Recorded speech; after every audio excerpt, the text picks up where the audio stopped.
And I say, welcome everyone to Faded Connections, episode 11.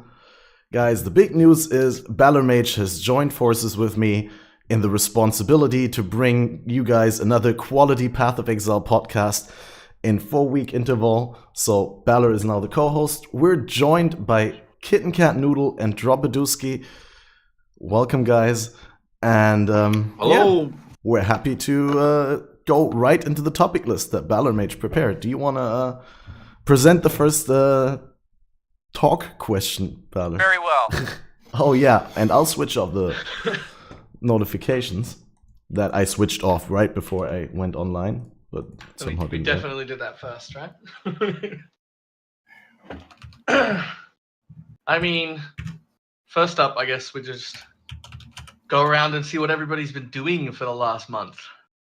Quick recaps of how your league so far has gone. So, You want to jump in first? I'll start just to catch people up. I basically made the decision about 2 weeks in to change from hardcore to softcore and stay there for the rest of the league and probably next league as well, just to get a lot more stuff done and make horrible meme builds and try and kill Shaper with them and just do general dumb stuff that I can't really do in hardcore that much, and then hopefully be able to get actual more variety of things done rather than just farm for a lot of money and then kill Shaper and Elder and Uber Elder on the one build that I'm comfortable doing it on. So I've decided to spend a little bit of time over in softcore practicing other things and getting weird builds, janky stuff working and seeing what I can do with that. So that's basically what I've been doing since 2 weeks in. And I don't know, I'm enjoying it. It's a completely different game. Playing in softcore feels very, very different from playing in hardcore.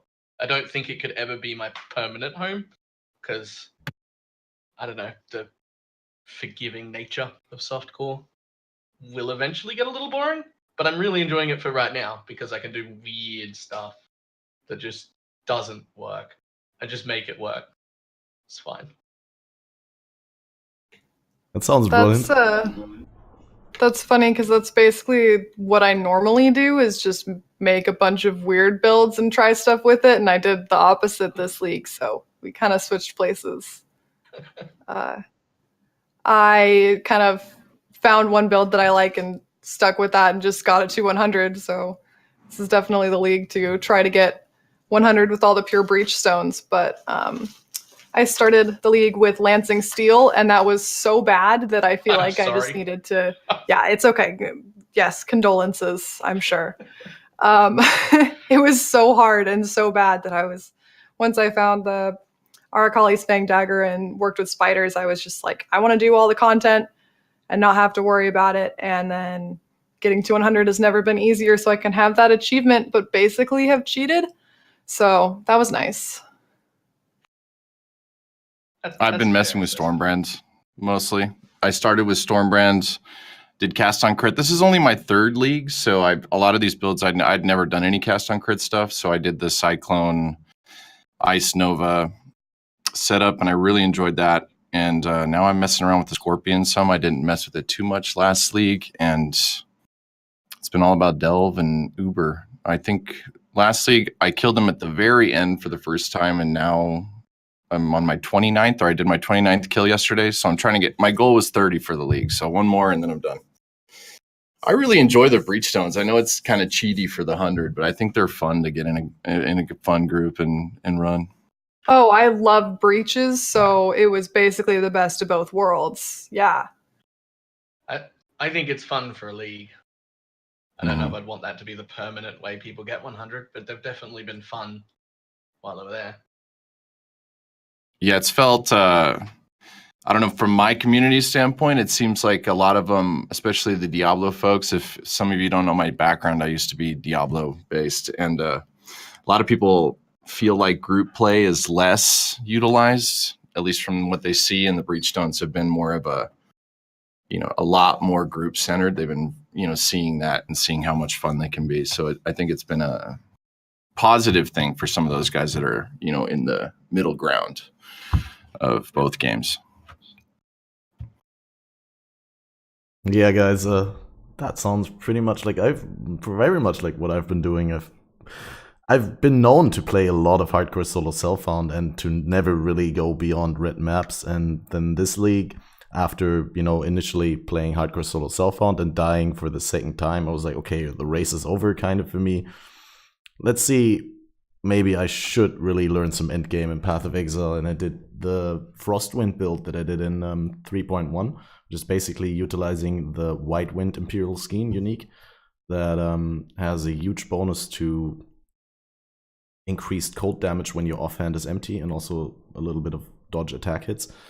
And it's basically, if you look at it, it's one of the best elemental DPS daggers that you can have. Like, it's really hard for a rare to be better in terms of raw DPS. And on top of that, it's actually just cold damage.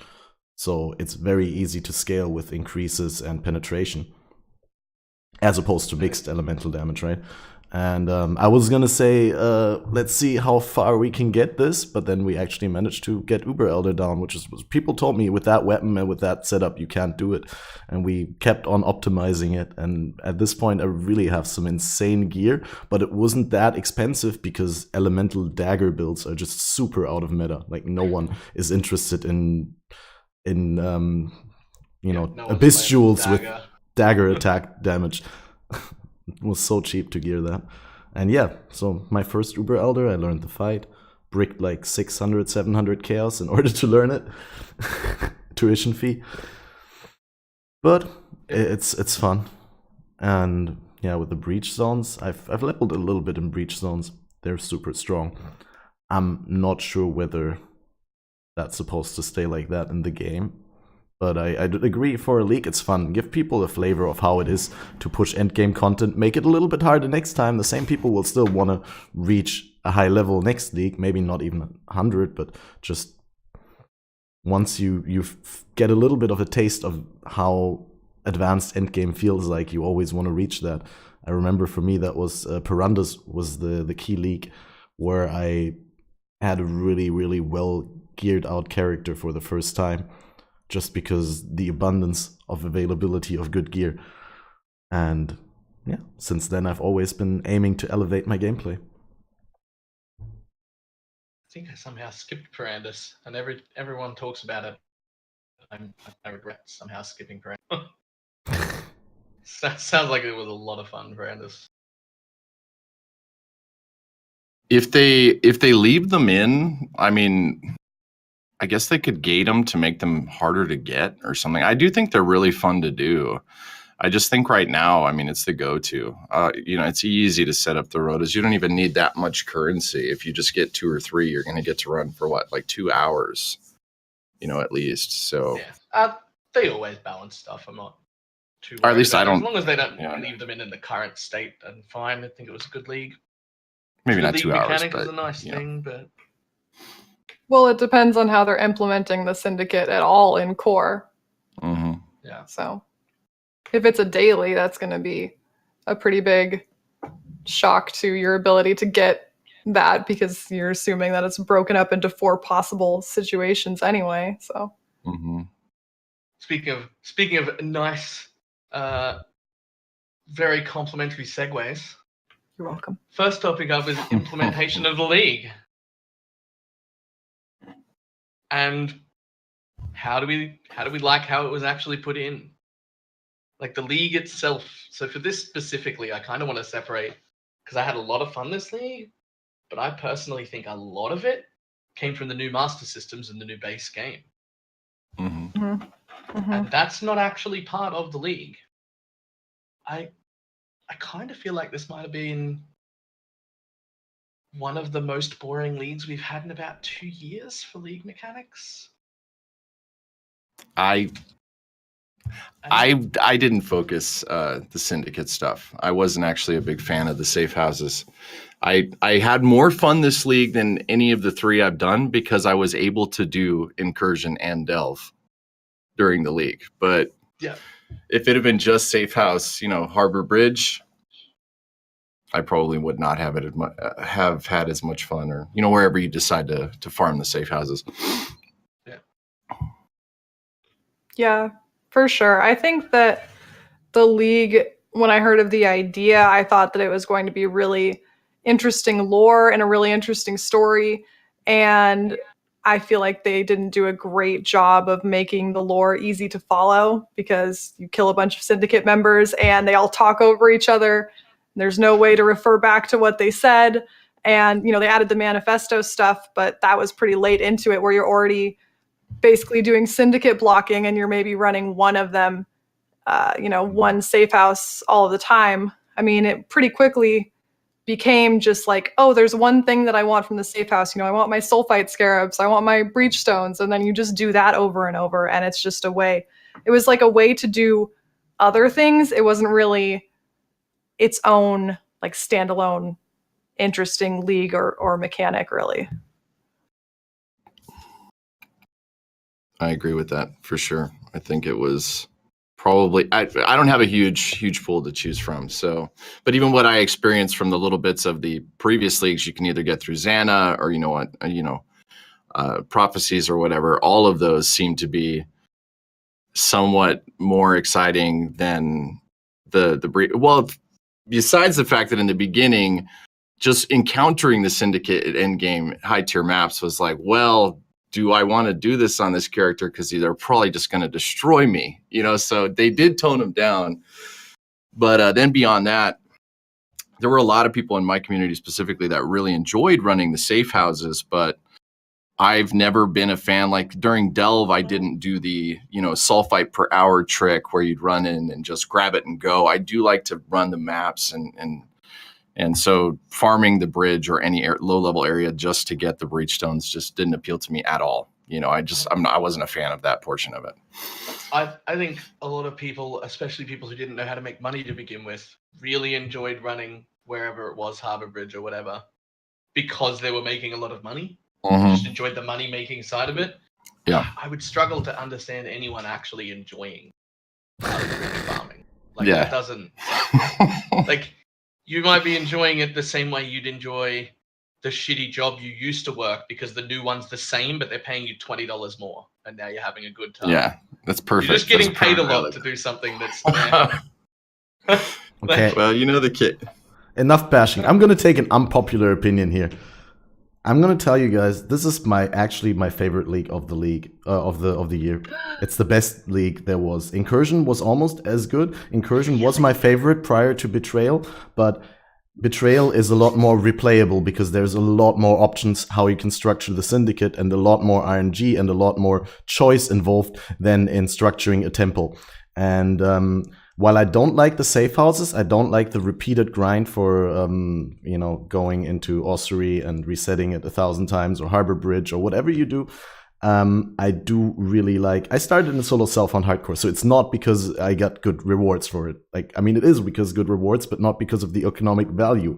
Like, the availability of beastcrafts via the syndicate, all the stuff that you can get, I think we're all easily taking it for granted now. Also, the veiled modifiers, well, partially they tie into the entire patch or / expansion, where they're part of the new crafting system, but they're also something that came with the league mechanic, right? I think there's a lot of great things. I remember my first character of the league was a Winter Orb Elementalist in Hardcore Solo Self-Hunt. I got really, really nice aspect of the spider gloves from one of my first safe houses. And there was something else that I got that I really liked that I forget now. But yeah, it just felt like a cool mechanic, and especially because they were so deadly and dangerous in the first week before they were blitz nerfed. And I really enjoyed it. And I didn't feel they were unfair. Granted, I never got to red maps on that Hardcore Solo Self-Hunt experience, but I don't think they got nerfed like that hard that they do like 40-60% less damage now, and they're survivable in red maps now with 1 or 2 damage modifiers, so they probably were doable if you had a very durable character. It's hard for me to say because I never experienced them in red maps, but I thought the power level was sort of okay. But, unpopular opinion and stuff. I'm also a very outlier case where I really enjoy the game when it's very hard and when it's trying to actively kill you. I will say the one thing I liked the very most was that this was the first league mechanic that actually fought me back in quite a while. Like, it would kill you. Since Red And Beasts, I like that. Like, I want it to be able to fight me. Red Beasts were the last thing that were dangerous. And were they even that dangerous, or were they just really, really long and hard to kill? I don't feel like they were dangerous like this, but I could be misremembering. there was some weird mods, like the ones it with just the Chaos took Explosion really long spiders are very mechanical, where you have to make sure that the spiders drop dead outside of your range. And there was some really scary situations with Red Beasts. But yeah, obviously the Immortal Syndicate encounters are a lot more multifaceted. There's a lot more change in RNG and how they combine. Deadly. Do you think that means? Well, see, I liked the difficulty of them as well, but it makes me wonder if the nerfs came in too soon, because because there was a lot of complaining, and at the beginning of a league, you're going to have a monstrous influx of people that don't actually stay to the point where their character is maxed out in a lot of ways. At least that's the way I would envision, because the numbers do, it's here and then they come down over time. And I didn't think, I died, but that being said, I play softcore, so it's, okay, I'll figure out how to fix this and manage to do the encounter next time. And I remember when the nerfs rolled through, I did feel like I think this might have preemptively come in too soon, because the people that are going to stick with the league and play all the way through are going to have characters that can easily do this content later on. And that's the case now, right? I almost, never have any trouble in case I'm, unless I'm looking at stream and then like, oh shit, they got me or whatever. But I wondered about that early on. I liked the league as well. I just think it got kind of like outshone by the new master system, I guess. I didn't find it to be like a bad league in any way. But honestly, getting to fortifications in tier 15, it was mostly just the monsters spawning. It wasn't the syndicate itself. It was like the monster spawn rate that's like, I can't even get to the door. So that was the only one that I was like, okay, yeah, that makes sense. And the blue mobs in fortification that are stronger than most map bosses. Like, they just don't die. And then there's just more of them everywhere. I think the fortification was a weird mechanic because of the door. Sorry, please, Cassian.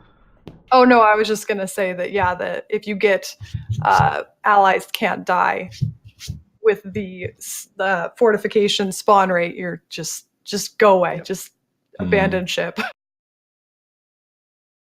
Yeah, I was going to say it's very build dependent. Some builds didn't have any problems at all with the doors. And something like Winter Orb, it's just impossible because of the auto-targeting to actually focus down the door with all the stuff respawning.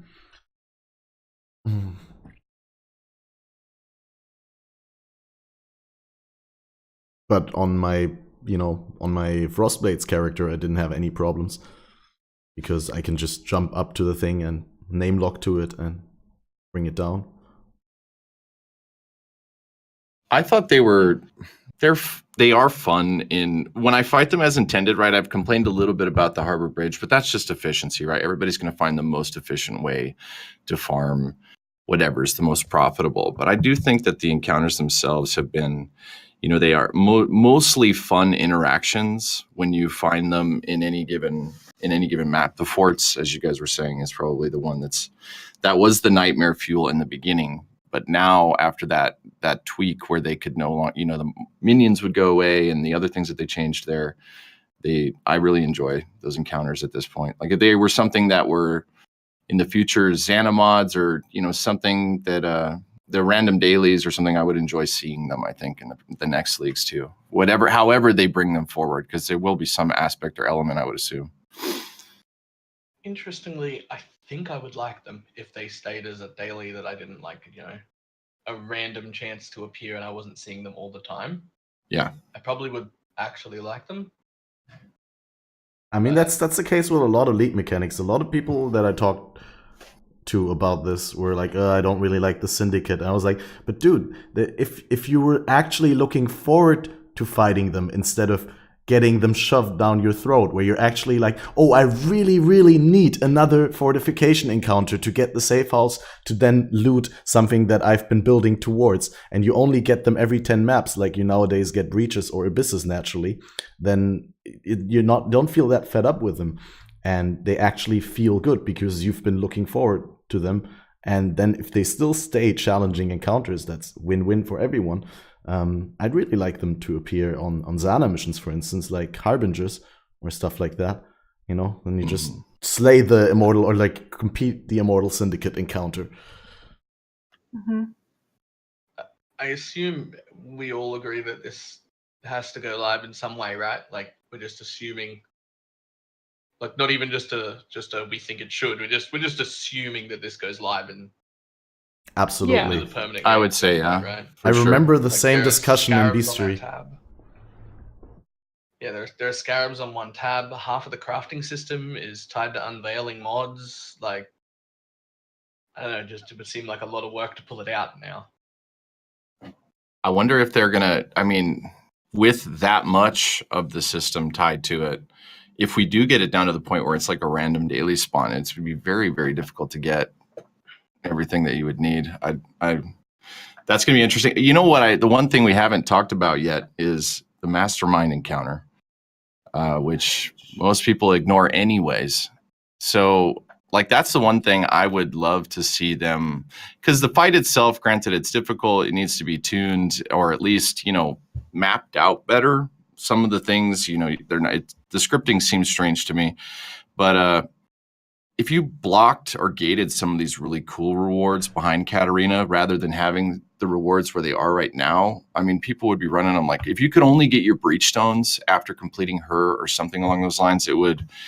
I just feel like right now everybody avoids it. You know, everybody avoids it. It actually breaks your board. Exactly. I think the best comment I saw on the forum. forum. A few hours to reset up your board. Yeah.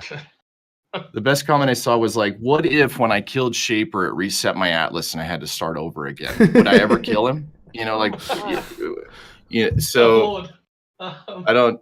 I that needs to be fixed, because it would be really cool if that's my favorite part of this game, coming from the other action RPG, having these bosses that, you know, they're not determined by the GR level or anything. They're just difficult. You know, they're just hard. You have to get your character there and you have to do it. Having them as part of the game is really cool, and that's one of the reasons I like it so much. So having Katarina give you basically nothing, you know, makes it just kind of sad to have an encounter that's that big that nobody wants to do. You know, I think that has to be fixed. I think from a balance point, the fight is actually okay. I did it exactly twice because it takes ages to set up and to get the fight, which is also, I think, the bigger problem is that it takes so long to get it. Like, if it was, you know, easier to get back to that point, maybe people would do it more often, but there's just little to no reward gated behind it. And that's the biggest problem. There's like, I sacrifice my entire board. It's going to cost me a couple of hours to set it up again so I can, you know, farm Syndicate regularly, that it makes sense to do things.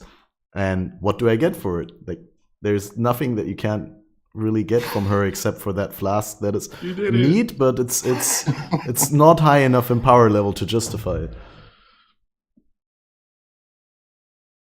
Yeah, I agree.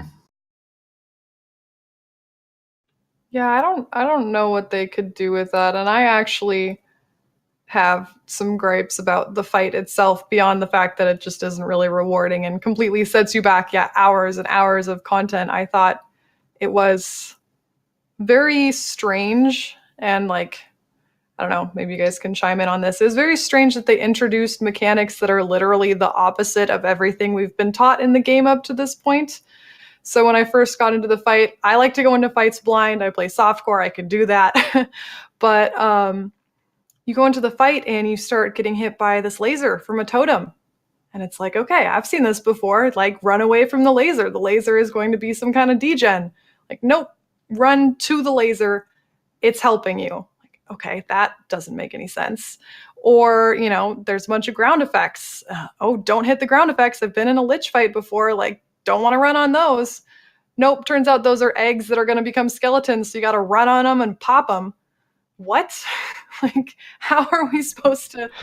I mean, obviously, somebody made a point to me that, like, oh, well, for veteran players, you need to have new mechanics. But I think that you can make a challenging fight without basically being like, screw everything you thought you knew. Like, let's flip the game and maybe you'll get a shield again. In this Cool. one specific fight, please stand in the red. Wait, what? How long did it take you to figure out that the laser was good for you? People in my chat told me because they'd watched the fight, so Right. they were just like, "Oh, by the way." Yeah. I also do the blind thing, and I've gone in there twice, both times with squishy tunes, and they were separated by weeks. So I had forgotten on the second go. I don't know. There were too many things in there that, like you said, were not intuitive or not only unique to Path of Exile, but all games. The don't stand in shit thing is in every, it's just a standard kind of deal. And then the skeletons having the sheer amount of damage that they output, it was, they got you to can you barely and even see them immediately because dead, just complete yeah. pop. Yeah, I didn't even notice that there were skeletons my first try because everything is green. I feel like I was colorblind and sad after that fight. Mm-hmm. If I didn't have spider aura, I wouldn't have noticed them. I didn't notice them until they got close, and suddenly they were covered in spider webs, and I was like, "Oh shit, what the is that? Where did they come from?" And then I took a good look and saw just like a horde of them, and like, whoa, when did they come? I had to go back in a second time to even figure out where they spawned. I had no idea where they'd come from. They were just around me in 1 second. I'm like, whoa. See, no one had explained the eggs portion, and I still haven't watched anything. So you saying that right now is like, oh, maybe I'll go back in there. Because last time I went in, the skeletons got me, and it was just, well, I don't fucking know where they're coming from, man. I don't know. Yeah, you got to pop the eggs because you know how skeletons hatch from eggs. So yeah, it makes perfect sense. Yep. Now that right. Obvious. I mean. Mm-hmm.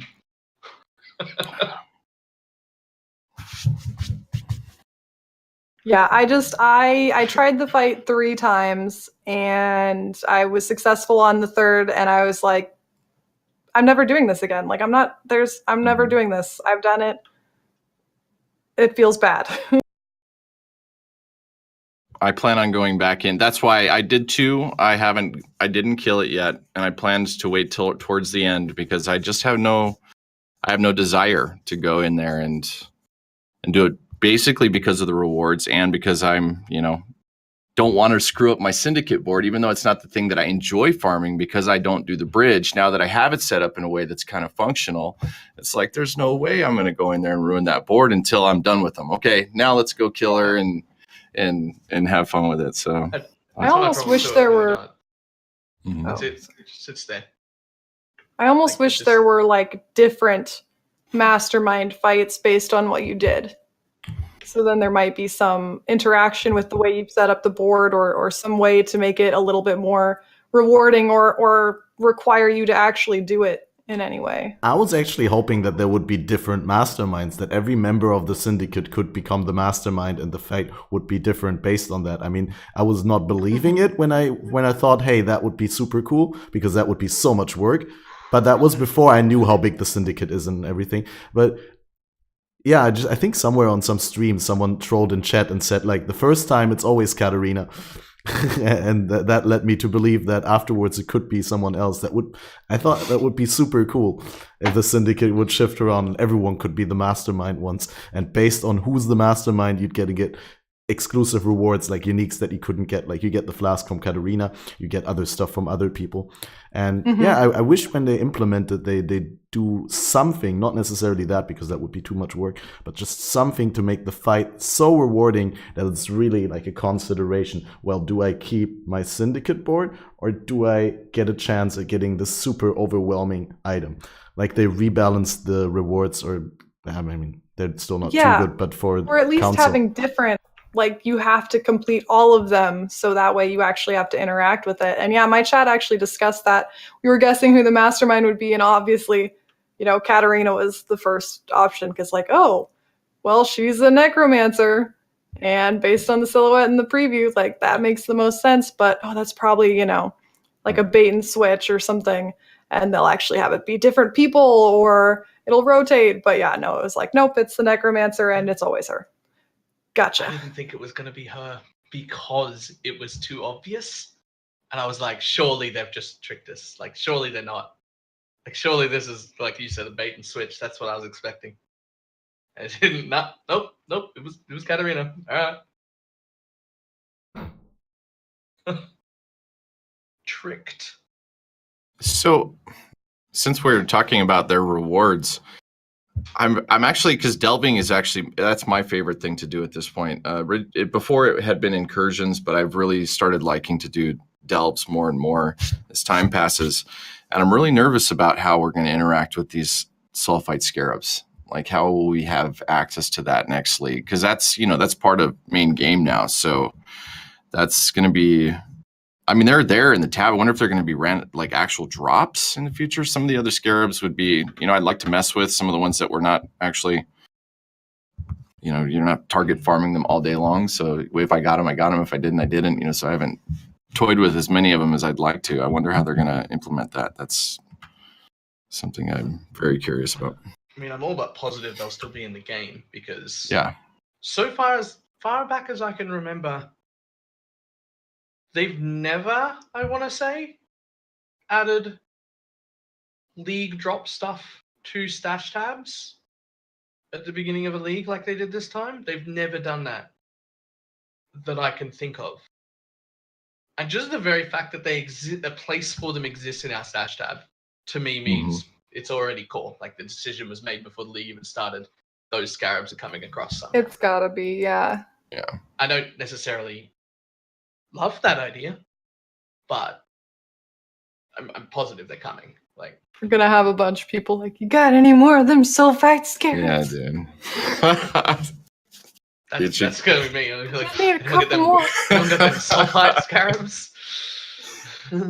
Don't give me one node, Nico. I need more. Oh god, that hurts so badly. After you just bought a bunch, you just decked out a map like, oh my god. This one map cost me 70 chaos to run. Just Thanks for the one node. What if they have a chance to drop from cardo boxes? Make cardo boxes great again. I mean, now that mapping progression and map sustain is so easy, like in comparison to like 2 years ago, cardo boxes are not as desirable anymore. Like I remember running into a high tier cardo box was like, wow, oh shit, we're gonna bring like 2 stacks of chaos and we're gonna roll that thing until it has plus chest. People divined them for +3 chest level, right? You get the But +1. you can't get them anymore. Yeah, you can't anymore. In high tier. All I'm saying is like, what? Not in the highest tier, but you can get them in red maps. Tier 11. Well, and I don't know about you guys, but if I need maps, I don't even go into maps. I go find a city and delve. Yeah, court. Yep. That's number one place. Yep. Yeah. So definitely cartographer. Like I still get excited about diviners boxes because those are great. But yeah, the cardo box, it's like, whatever. Probably gonna get like 5 tiers below what I'm running anyway. Feels bad, man. I love the cities. They're I just love hunting the cities. It's all I do all the time. There's one. I love how dangerous they are. Oh yeah. Mhm. It feels so bad when you get exploded. You're walking through like, here we go, and something comes out of the darkness. I just lost it. Yeah, I didn't loot my boxes. No. I love it when something like that happens, like when they bring this little bit of hardcore into softcore leagues, where when they introduced the lab, that was I think the first time that they did that, where you have to run the content deathless even in softcore in order to get your reward, in order to be part of the game, right? To progress. And same now in delves, like if you die, you fucked up, you lose your stuff. You don't get your reward. You don't get your return for your sulfite investment. So you really want to make sure to not die there. And I think that's healthy for the game. Like that. As a softcore player, I like it. I love it. I'm not used to being in softcore yet, so I never even considered that was a thing until just now. I'm just used to dying and losing everything anyway. I forgot that if you died during a city, that you would lose that city. because that's never been a concern for me. Wait, so you don't die in But now cities it when you is. play softcore? You do. I mean, Well, Valor. Baylor doesn't. Oh. Sure, I think I died once on my meme build. I tried to do like 600 depth city and got killed. Dude, those cities can be juicy when they have damage mods and attack speed Oh, or yeah. something like that. Oh yeah, I don't die in them. It just takes me half an hour to clear one. Right. I'm just like dip in, bring some mobs out. Dip in again, bring some mobs out until they stop spawning, and then I'll go stand on the light. And I'll wait for the light to be, and then I'll dip down the hallway and drag some mobs out. Then dip down the hallway, drag some mobs out. Awesome. I don't die, but I'll spend 20, 30 minutes in a city clearing it out.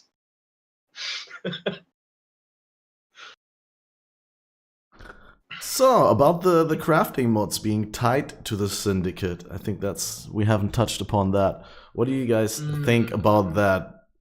Because initially you'd want to think, hey, if it's tied to the Syndicate, we don't know whether the Syndicate goes core or not, or in what way, how available it will still be. How likely is it that you get all the mods that you need to do this or that? What do you guys think about the new crafts that are gated behind unveiling mods? How about just unveiling mods to begin with? God, that got old quick. Yeah. Yeah. Especially when you've done enough that you just have a bunch of items and there's no new options. Yeah, and you've got like I don't really 90% of the things you've already got, but you're going to sit there and unveil like 25 items. Yeah, and there's no sell button in the Little unveil window. chunks of 2 different things that you might have had that you don't even complete. I think I had 3 full quad dump tabs because I kept avoiding it. Like, oh my god, I gotta unveil so many damn things. I don't want to. I'll just get another one. Just put it. I started vendoring them just with they're still veiled. I just stopped. I just like Well, the process I'll is just buy too whatever mod I long. want. It should maybe you could just right click on the item in your stash. You got to go talk to her, put it in there. Every once in a while I'll click it and then it doesn't, I don't know, the click doesn't register. That fires me up. It's like, okay, I click that one, unveil, and it's nothing. And I click it 2 or 3, like, God, and then I just start vendoring or throwing them in a. Just make her like Deckard Cain and like have a button, unveil all. Yeah. Done. Yeah. I like That's the what I was idea like. of certain mods being locked behind certain content, like the multi-mod with Pale Council and all of that, but I have no idea how they're going to continue doing Veiled mod if Syndicate isn't. I mean, if it's linked to dailies, which I assume it's going to be, there's almost no way you're going to get everything, and especially not while you're leveling, which is some of the most important times to have crafts available. So I'm very curious to see if they're still going to do veiled mods or how that's going to work. Oh, How long was the jeweler out? Sorry, I didn't mean No, to jump please. in. Didn't they have? Wasn't the jeweler because you're off coloring items? You use the jewelers. Wasn't it not in the game for like the first 2 weeks or something? I remember like it was bugged as for, shit. in the beginning, like, oh my god, how am I gonna fuck it? It wasn't spawning for You couldn't people. 2-socket or 3-socket anything. Yeah. You could only 4-socket. You could do 4, 5, and 6. They were all in the game, but the 2 and 3 weren't there. Mm-hmm. I think that's how it was. I didn't Bunch of start stuff. for like a week or 2, so that's funny. That's terrible. Yeah, they It just weren't sucked. there. The 2-socket one. The 2-socket one was supposed to be in. I think it was the 2-socket one was supposed to be in the very first node that you do in Delve, the one you're almost forced to do, where you have to go sideways right at the beginning. It was supposed to be there, and it was like a week in, and everyone was like, excuse me, we don't have 2-socket crafts. Wait, excuse me? Like everyone was just like assuming we'd find it somewhere, and it was meant to be on the very first node you had to do, and it was just not there. That's awful. Yeah. So I've been doing some runs in freshly reset Hardcore Solo Cell Phone League in the past week, and I can assure you guys that even if you completely avoid the Syndicate, you get some juicy mods. So you get all the mods that you need from lab trials and everywhere where they are located throughout the story, and it's actually better than it was before. You can craft higher resists, you can craft higher life rolls, you can craft just better things, higher spell damage on your wands. Like anything is possible. You don't really need the Syndicate extra mods. Some of them are really cool, like especially the rarer ones where you get the focus interactions, for example, where you get Valpack while focused and 10% of damage leached. That's pretty cool because especially as a spellcaster, you never get that much damage leached. Like you get Warlord's Mark or something like that, which has like 0.4% leech on bosses because of the 60% reduced effectiveness, or 80 or whatever it is. Speaking of Did you guys end up crafting- doing a lot with focus? Like, I'm just curious. I know a few people used it for leveling. Like, I had a viewer mention the usefulness of having shock, like chance to shock, I think, while focused, but I didn't end up using it at all. The I didn't highest, use it not once. the highest craft is, I think, shock for enemies nearby for 4 seconds when you focus, and that's Yeah, that's the one. pretty good. Yeah, I think it starts with a lower tier where you only shock them for 2 seconds, which I would consider useless, almost. But 4 seconds sounds solid to get some damage in. I don't know. I really liked personally the Valpack while focused on the winter or on my first character of the league. But that's probably due to the nature of, solo self-found, scuffed gear and stuff. You appreciate everything a lot more than you would normally. Yep, I didn't use it once. I think it's a cool concept, honestly. I could see, like, if I had done more builds kind of cheesing focus mods, but I didn't. And I don't know anyone who really did. See, okay, this ties in really well. I think the reason I haven't used it, and the reason a lot of people haven't used it, is because the new crafts, just in general, are so powerful that it takes a lot to want to give up a crafted slot. Because in most cases, I feel like most of my gear would be better off if I annulled it all the way down to nothing and put multi-mod on it and just crafted everything I wanted. I did want to ask a question about that, about multi-modding in general. Like, granted, I'm newer to crafting, higher tier items. This is my first league doing that, but I at least remember not seeing as much like godly multi-modded gear in the last 2 leagues that I was playing in. Maybe that's just because I wasn't purchasing it at the time or whatever, but it's so easy to make these weapons now. I mean, some of the stuff that you see. The crafts now are so much better. So Yes. I wonder, they've got to change that, or that's the new, baseline. Maybe just these really, really powerful items. I don't know. Yeah, I mean, my problem is that now multi-modded items are better than 95% of the rares that are out there in a lot of cases. Like, I can't, if I pick up a pair of gloves in Delve that just has the can be multi-modded, and I just regal and annul it and get just a can have multi-mod rare gloves, it's going to cost me 14 to 18 exalts to get a better rare than what I could just chuck on crafts and leave. Like, it's just so powerful. It seems very, very strong to me. That's what I've been thinking for many weeks now. Like, wow.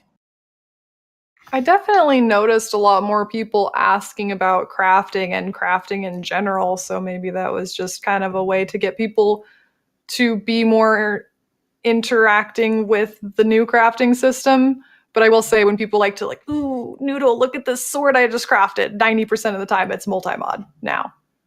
Yeah. Mm-hmm. And something else I noticed that has done, and I don't know if I'm interpreting it wrong or not, but it seems to be that the price of an exalt now is no longer the function of an exalt. And what I mean is, it's not worth slamming anything anymore. Because putting multi-mod on for 2 exalts is worth far more than 2 slams. This is shown by people selling Varici slams, which will always, when you do something like that, it's always going to be a little bit cheaper than the cost, right? Like, you're not going to pay an exalt to slam something on with someone else's bench, right? Because you just might as well slam it on yourself. But it's not just a little bit lower. It's 50 chaos in softcore. While an exalt is 180 chaos, it costs you 50 chaos to use somebody's slam bench. And that means that the price of like the actual worth of a slam is like a quarter to a third of the actual price of an Exalt. So it no longer really has a function. It's now not worth its own function. Or using it is not worth itself. Like it's too valuable. You shouldn't slam things, basically. You know, I actually didn't slam anything. I just would get Leo in research and slam stuff. Yeah, that's what he was referring to when he said Varici. For the I was going to free? point that out Leo, for the viewers. I definitely meant Leo. Whoops. Oh, okay. Well, whatever. But yeah, But okay, I'm wondering that makes how more much sense. is because of Leo. I wonder, like, surely Leo was going to bring the price of a slam down a bit, right? Like, surely. That was obviously going to happen, because here's a free way to get an Exalt slam. But I would have expected it to be at 70 to 80% of the cost of an Exalt, right? Because all you're doing is saving an Exalt. It should be worth nearly an Exalt, and it's not. It's worth 50 chaos. Well, then why do you think Exalts were so expensive? Because I do think in this league, I mean, in softcore at least, they were like 190 on average, for especially right now. Yeah. It's gone down a little bit. crafting It's now bench. like 170, but for a while it was like 190 to 200. Multi-mod, additional curse, all that stuff. I guess that's all you're using it for, right? Yeah, there's a few crafts that take an Exalt. There's multi-mod that takes 2 Exalts. It's all crafting. I think it's all crafting. Crafting Well, made then it go there you go. I incredibly mean, high, it's switching and from a slam to actual like planned crafting. That's Yeah, more valuable. I think the crafting bench is just more valuable than its own function, and I'm just a little bit weirded out by that. I'm not sure that it's a bad thing. Like I don't want to shit on it as an idea, but it's just weird that I don't want to use an Exalt anymore as an Exalt. I only want to use it as fuel for my crafting bench. But wait a And second. that's weird. Wait a second, Balor. Don't you think that that's partially due to the availability of Leo slams? I think that's what KCN also wanted to say is as soon as the syndicate is implemented and we don't get Leo slams as often anymore, as we only get them at 10% of the times, then more people, like all the slams that you might want to do will not be covered by the Exalts potentially, by the Leo benches. What I'm trying to say is there's a need to slam items sometimes, right? And not always can you do multi-modding if you want to make a really good item. But now, most of the times that people want to slam something, they'd rather buy a Leo craft because it's so much cheaper than an Exalt. But as soon as that is not available anymore, they have to use an Exalt. And then the market will self-regulate. It will work itself out after the league ends, right? When it's not as accessible. Yeah, I totally agree, Kat. And I think it's interesting I think the introduction to the new crafting system and all of this new functionality of the syndicate benches and stash tabs or stash whatever, it's introducing to all the crafting systems all the ways to get scarabs, rocks, whatever. But we're going to see in the future, after this has become very available, where it's reduced significantly, your ability to use that, people are going to have been exposed to how to use that. And now it's going to be much more rare, much more expensive, much more difficult to be able to do that. So I think that we're seeing this weird, like, oh, wow, I can multi-mod. Oh, I can use Leo in research. Oh, I can get sulfite scarabs. And then when it's a lot less available in future leagues, people are going to be like, it's going to kind of rebalance itself. And I think that the ease of this and kind of the overhaul of crafting and overhaul of availability of different types of crafting, it's an introduction, and it's going to kind of even itself out and become more, difficult and more expensive and more reflective of the actual cost, I guess, in the future.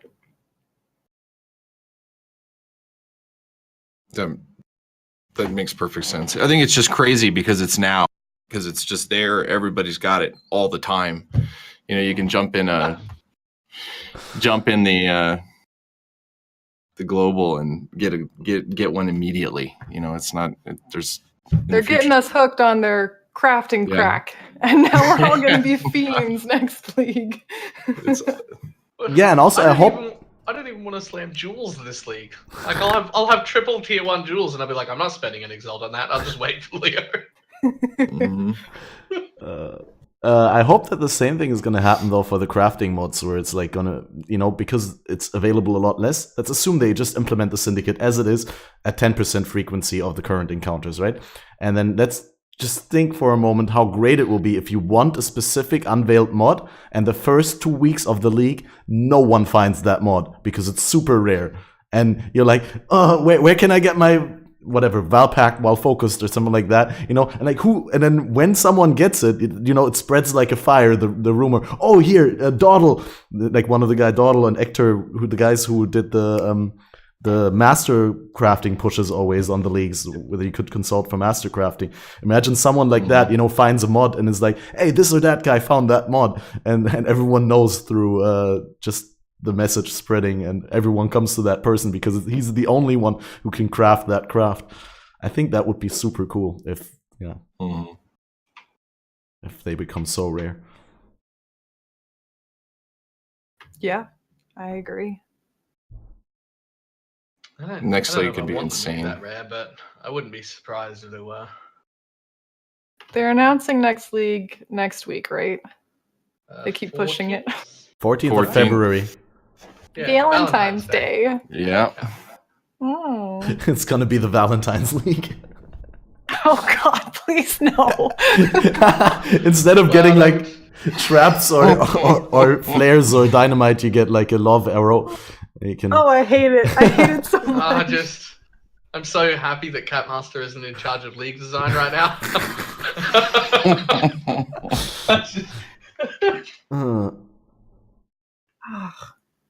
That said, like, does anyone have any hot leads, any ideas, any glowy mind scenarios what next league could be?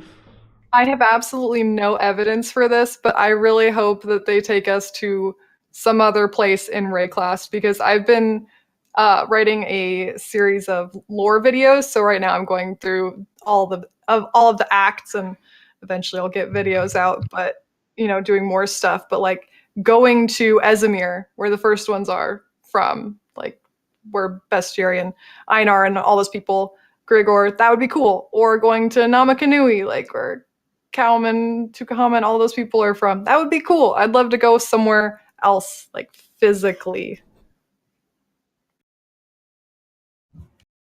On that note, I saw a Reddit post the other day that showed something. There's an old Shaper line that's existed forever that said, Shaper says at one point, there are only 2 places left unexplored, the sky and the soil. This is before Delve League. We've now been into the ground with Delve League. Is that a really small little hint that at some point we're going into the sky? Skyforth League! By the way, where did the Harbingers come from?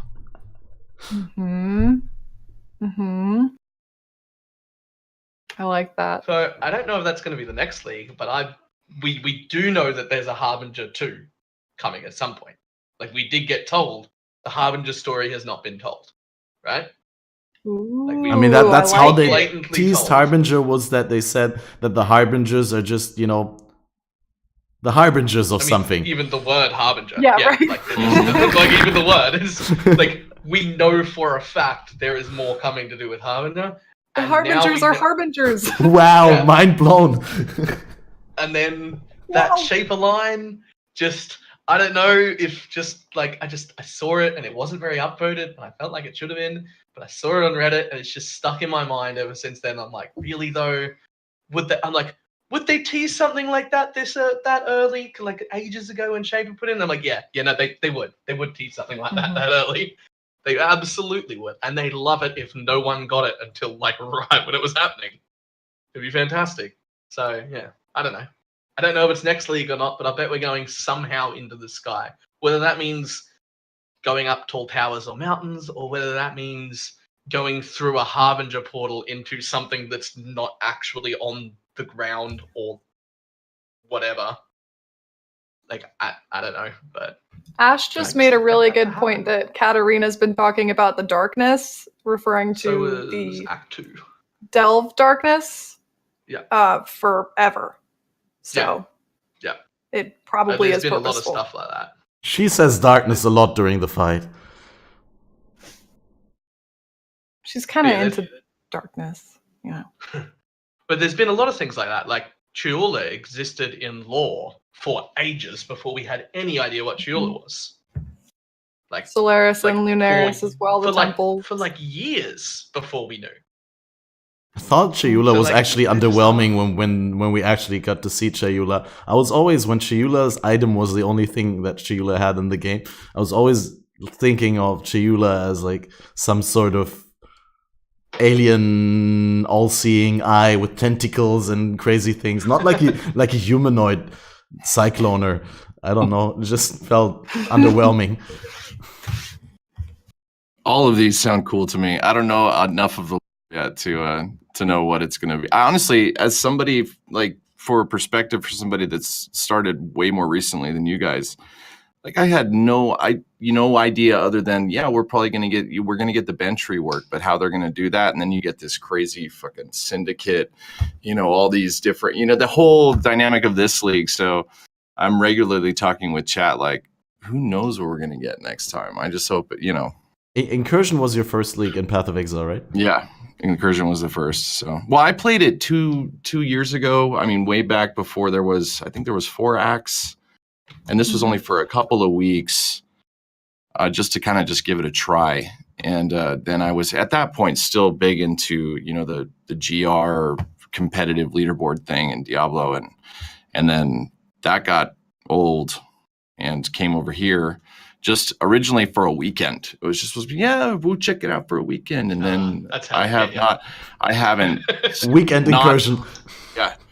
That was 9 months ago almost. And I have not gone a single day that I have not logged in and played. You know what I mean? Like I'm in it now. So I'm really excited for next league. One thing, like, because we've been talking about all this accessibility. I mean, it's like everybody, if they tone all this stuff down, we're all just going to be like crackheads running around fiending.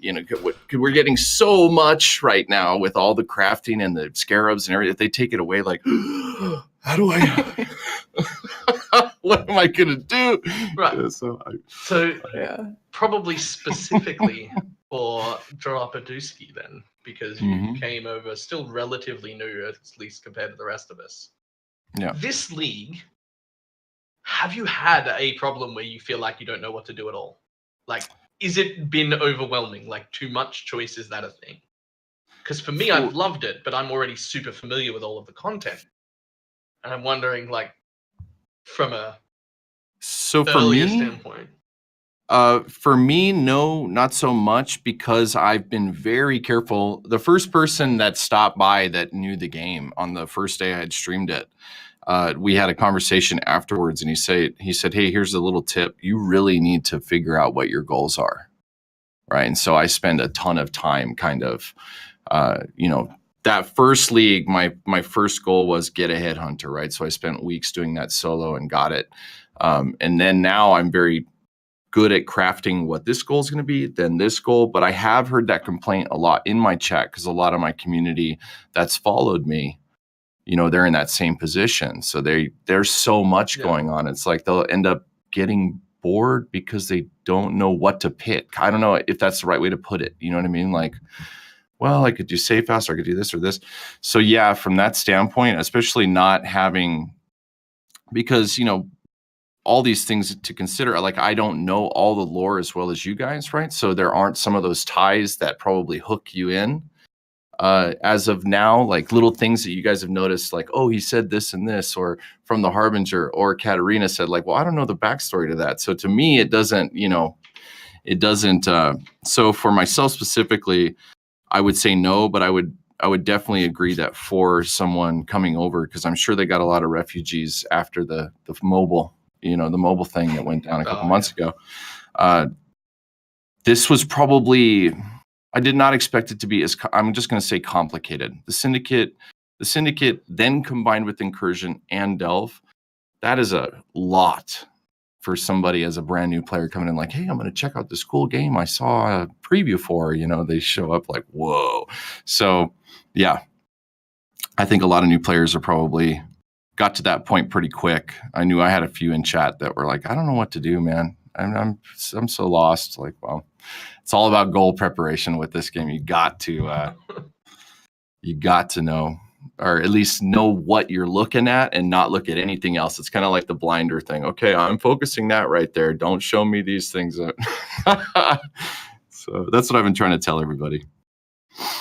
Honestly, it was complicated, and there was so much to do. And I do think you even saw veteran players very much getting into that kind of blinders. Like, this is the one thing that I'm going to focus on. I'm going to go into delves. I do think that there was a little bit too much to absorb. And even as somebody who is interested in lore, I found it to be complicated and confusing. And especially because I came in 2 weeks late, people are asking me about things that it took a long while to get acclimated to how you should actually approach it. So I just got to say this because this is the first league I've gone into the little Harbinger maps. As an outsider that doesn't know the lore, it looks like this badass Stargate. So if there's anything to do with Harbingers in the future, I'm super excited. Does that make sense? You're not missing anything. The portal at We've the got end, it's nothing. like, what is this badass looking thing? We need more of this, Yeah, you're not missing anything. We've got nothing. We know almost nothing about Harbingers. Okay. Like, there's definitely some lore there, but we know very, very, very little. All we know is they show up through portals and try and kill us, and we have no clue where they came from, and no clue if anyone is sending them or if they're their own people. All we know is their name is Harbinger, and that's a little bit telling. And I love them. Just the look of it all, and I'm a sci-fi dork, so when I saw it, it's like, oh my god, that's a fucking Stargate. This is the best thing ever. Like, I just want to farm this map all the time.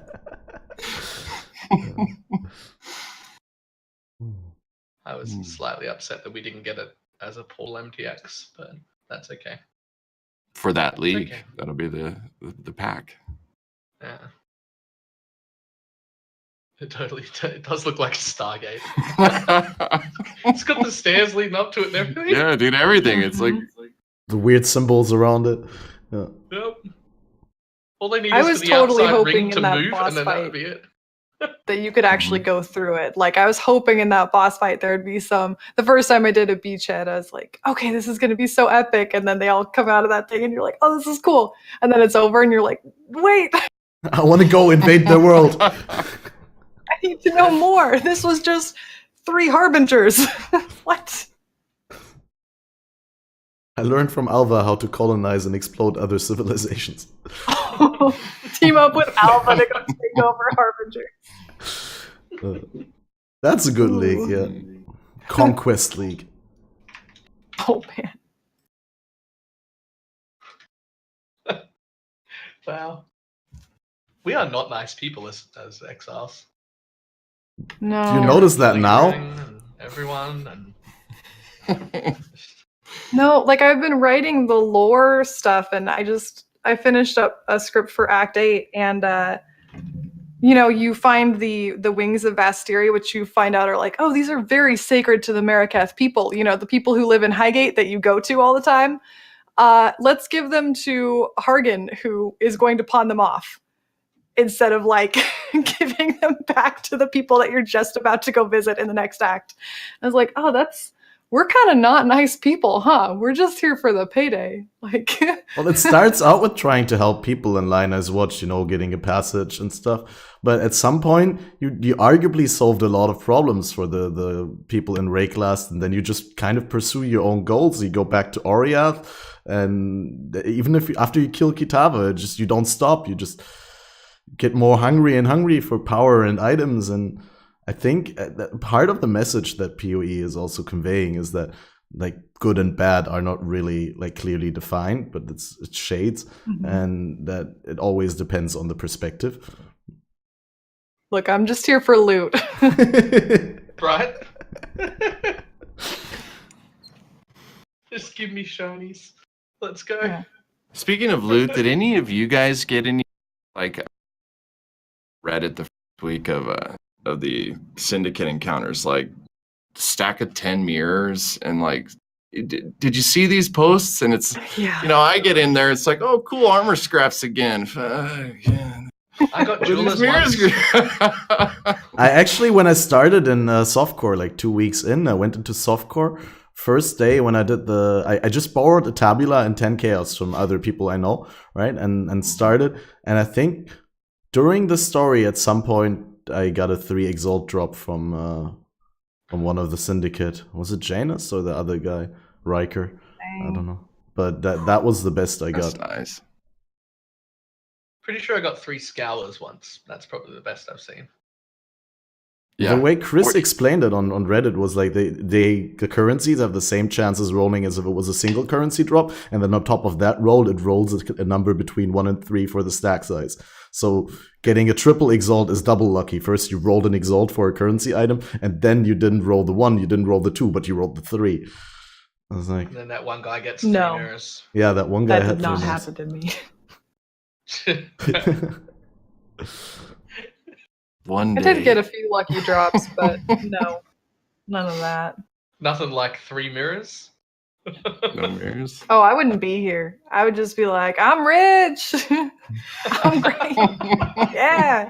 I wouldn't even know what to do with 3 mirrors in League. You do the same thing I did with my 1. You just leave it in the stash. Well, 1 you Use it can to look at at. yourself. 3 You got a is drop, Baylor? Like Incursion League or something. I got a Wow. mirror drop. And I was just like, well, I'm not doing anything with this ever. It's just going in the stash tab. And that's it. And now it's just on permanent hardcore, just sitting there. And every My now and friend- then somebody's like, hey, do you want to sell that mirror? And I'm like, no. It just sits there. It's home. That's its home. Stays there now. Wait, it's listed or just people know that you have it and ask you? Just people know that I have it. Okay. Oh, you I think my I listed do for the friend bragging did get rights. a mirror to drop in her private league that she was playing in, so. In this league. Wow. So. They're useless in a private league, though, right? So Like, you useless. couldn't spend it. Like you just be like, okay, well, I'm going to look at this. It's pretty. I just want to fill the currency tab. I actually Yeah. had somebody last league get one and decked out his build, and he's like, damn, now my build's done. And I got nothing to do. I was like, oh, wow. Well, that, if you think of it that way, it's like if you, especially in trade league, like, oh, you're just going to get all the things that you need and have to move on. So it's more novelty for me at this point. I just want to have it. If I ever find another mirror in a league, it's actually going to cost me money when it drops. Because then when I buy it, the only slot left in my stash tab that isn't full or doesn't have something in it is the mirror shard one. So I'm going to have to go buy one of those just to put it in the thing. That's an unhealthy case of OCD, or at least not a very budget one. No. So, That's funny. are we gonna touch upon that next point? Is anyone going for challenges? Do you guys what is the amount of challenges that you're going for this league? I got my 24 and I'm out. I don't want. What's the last one? A cloak? No. Yeah. It's a cloak. I have a bunch of It's wings. good. Like, A give me mag- wings a or magic portals or cloak. nothing. It's not attached to the back of your character. It's like hovering. So Oh, like I'm gonna even notice that. 24 for me. That's it. And I got most of them not targeting. It's just like, oh, cool. I got a 24. Hey. Wasn't chasing them or anything. I got 36 because I've got 36 on every league for like last 2.5 years. And I can't have a different size totem pole. But this league is the first time that I wasn't happy when I got there. I was just relieved. Like, because I didn't get anything. I was just like, oh, thank you. That's over. what do you So think? from the But past, I took 2 days off PoE because of challenge hunting. I spent like a whole day just grinding low-level content to get stuff finished, and it just like ruined me. I had to take 2 days off. Just, yeah. I want my portal back. That's If not there was my a thing. cool portal there, we'd Oh be yeah, happy to well do that's different. Yeah, yeah. portals are badass. I love Like, collecting give them. me a sweet reward, and I'll chase that. I'll be happy about it when I get there. Mhm. It can be hard, as long as there's a sweet reward at the end. Make it as Yeah. difficult as you like. Just give me the sweet reward, and I will chase it. You Just were like gonna Katarina. ask something, Dropaduski. Sorry, you started something. Oh, I was like just from going a to ask, standpoint of the like, how past much do they? I've seen the last 3, and you know, some of them were pretty cool. But do they? You know, is this normally? And also, the other question I have is, in Incursion, they had an event, and I haven't seen one since. Right. So, how do they normally? I suspect that we're not going to have those kind of events anymore. Just period. I don't believe they've actually said it, but upon giving us private leagues, I think they're hoping that we do our own events, and I expect them to expand upon that system to allow, like, our racing community people, Camel and Havoc and all of them, to do more things and host more bigger events. I hope that they give us some options to do, even if they don't make them like wildly publicly available. I hope that they at least give the organizers of racing stuff the ability to do some void stuff and make things difficult and make week-long void races with different mods on them. But I overall, I expect that they expect us to take care of the events as a community rather than themselves. I don't think they'll be doing them again. That makes perfect sense. It would be cool if they come out and say it, because I don't know how many times I have the question, you know, every week, like, do you think we're going to get an event? It seems to be like a buzz kind of topic that a lot of people ask about regularly. So I've been myself also wondering. The private leagues are amazing, though. That's really cool that they gave us that option. So I think private leagues are more like a replacement for the racing seasons that they discontinued and that they officially said that they weren't going to do anymore because they actually hurt the player retention and that they haven't found a solution for that. I mean, at some point in the future, I want racing to return in one or another form. I want a daily race, as has been discussed on previous podcasts, and like I think they talked even to Chris about it, that they could do something like that, like an asynchronous race where you get within a 24-hour frame, you can do a 1-hour race exactly once or twice, or like best whatever. Obviously, you can't do fixed seat then, because then you could watch other people do it and then have a better run yourself because you already know the areas. But for special events like Mayhem and Flashback, I wasn't 100% sure, so I got the GGG quote on that. On the post announcing private leagues, they literally said, philosophically, it's important to us that private leagues don't make the game easier. That's what special events like Flashback, Turmoil, and Mayhem are for. We will continue to run special events like these in the future. Explicitly. Okay. All right. I'd like to see the 24-hour races or like short races. I think those are fun. I participated in Turmoil and Mayhem, and I went really hard in Turmoil and got a demi, but those 10 days, like a 10-day race, completely burnt me out. It was insanity. And so to have 2 back-to-back 10-day races, you know, I kind of participated in Mayhem, sort of, but then when League started, I was not really that excited about League. And Flashback, I think, was worse because it was longer. And then you're not only putting back-to-back content so that people don't have that break and get excited about League, but even worse, they're going to be burnt out because of the format, the drive of racing. I think it was, I didn't even participate in Flashback. I was like, nope, not doing that again. I love the 1 to 3 day races. I love even the 3 day races that are like over a weekend or whatever. Like that's a good length for me. Like I can put in, 22 hours a day for 3 days straight, and then just be really tired. I was like, but that's not going to burn me. Like that's just 3 days. It's fine. But I think we need those downtimes too.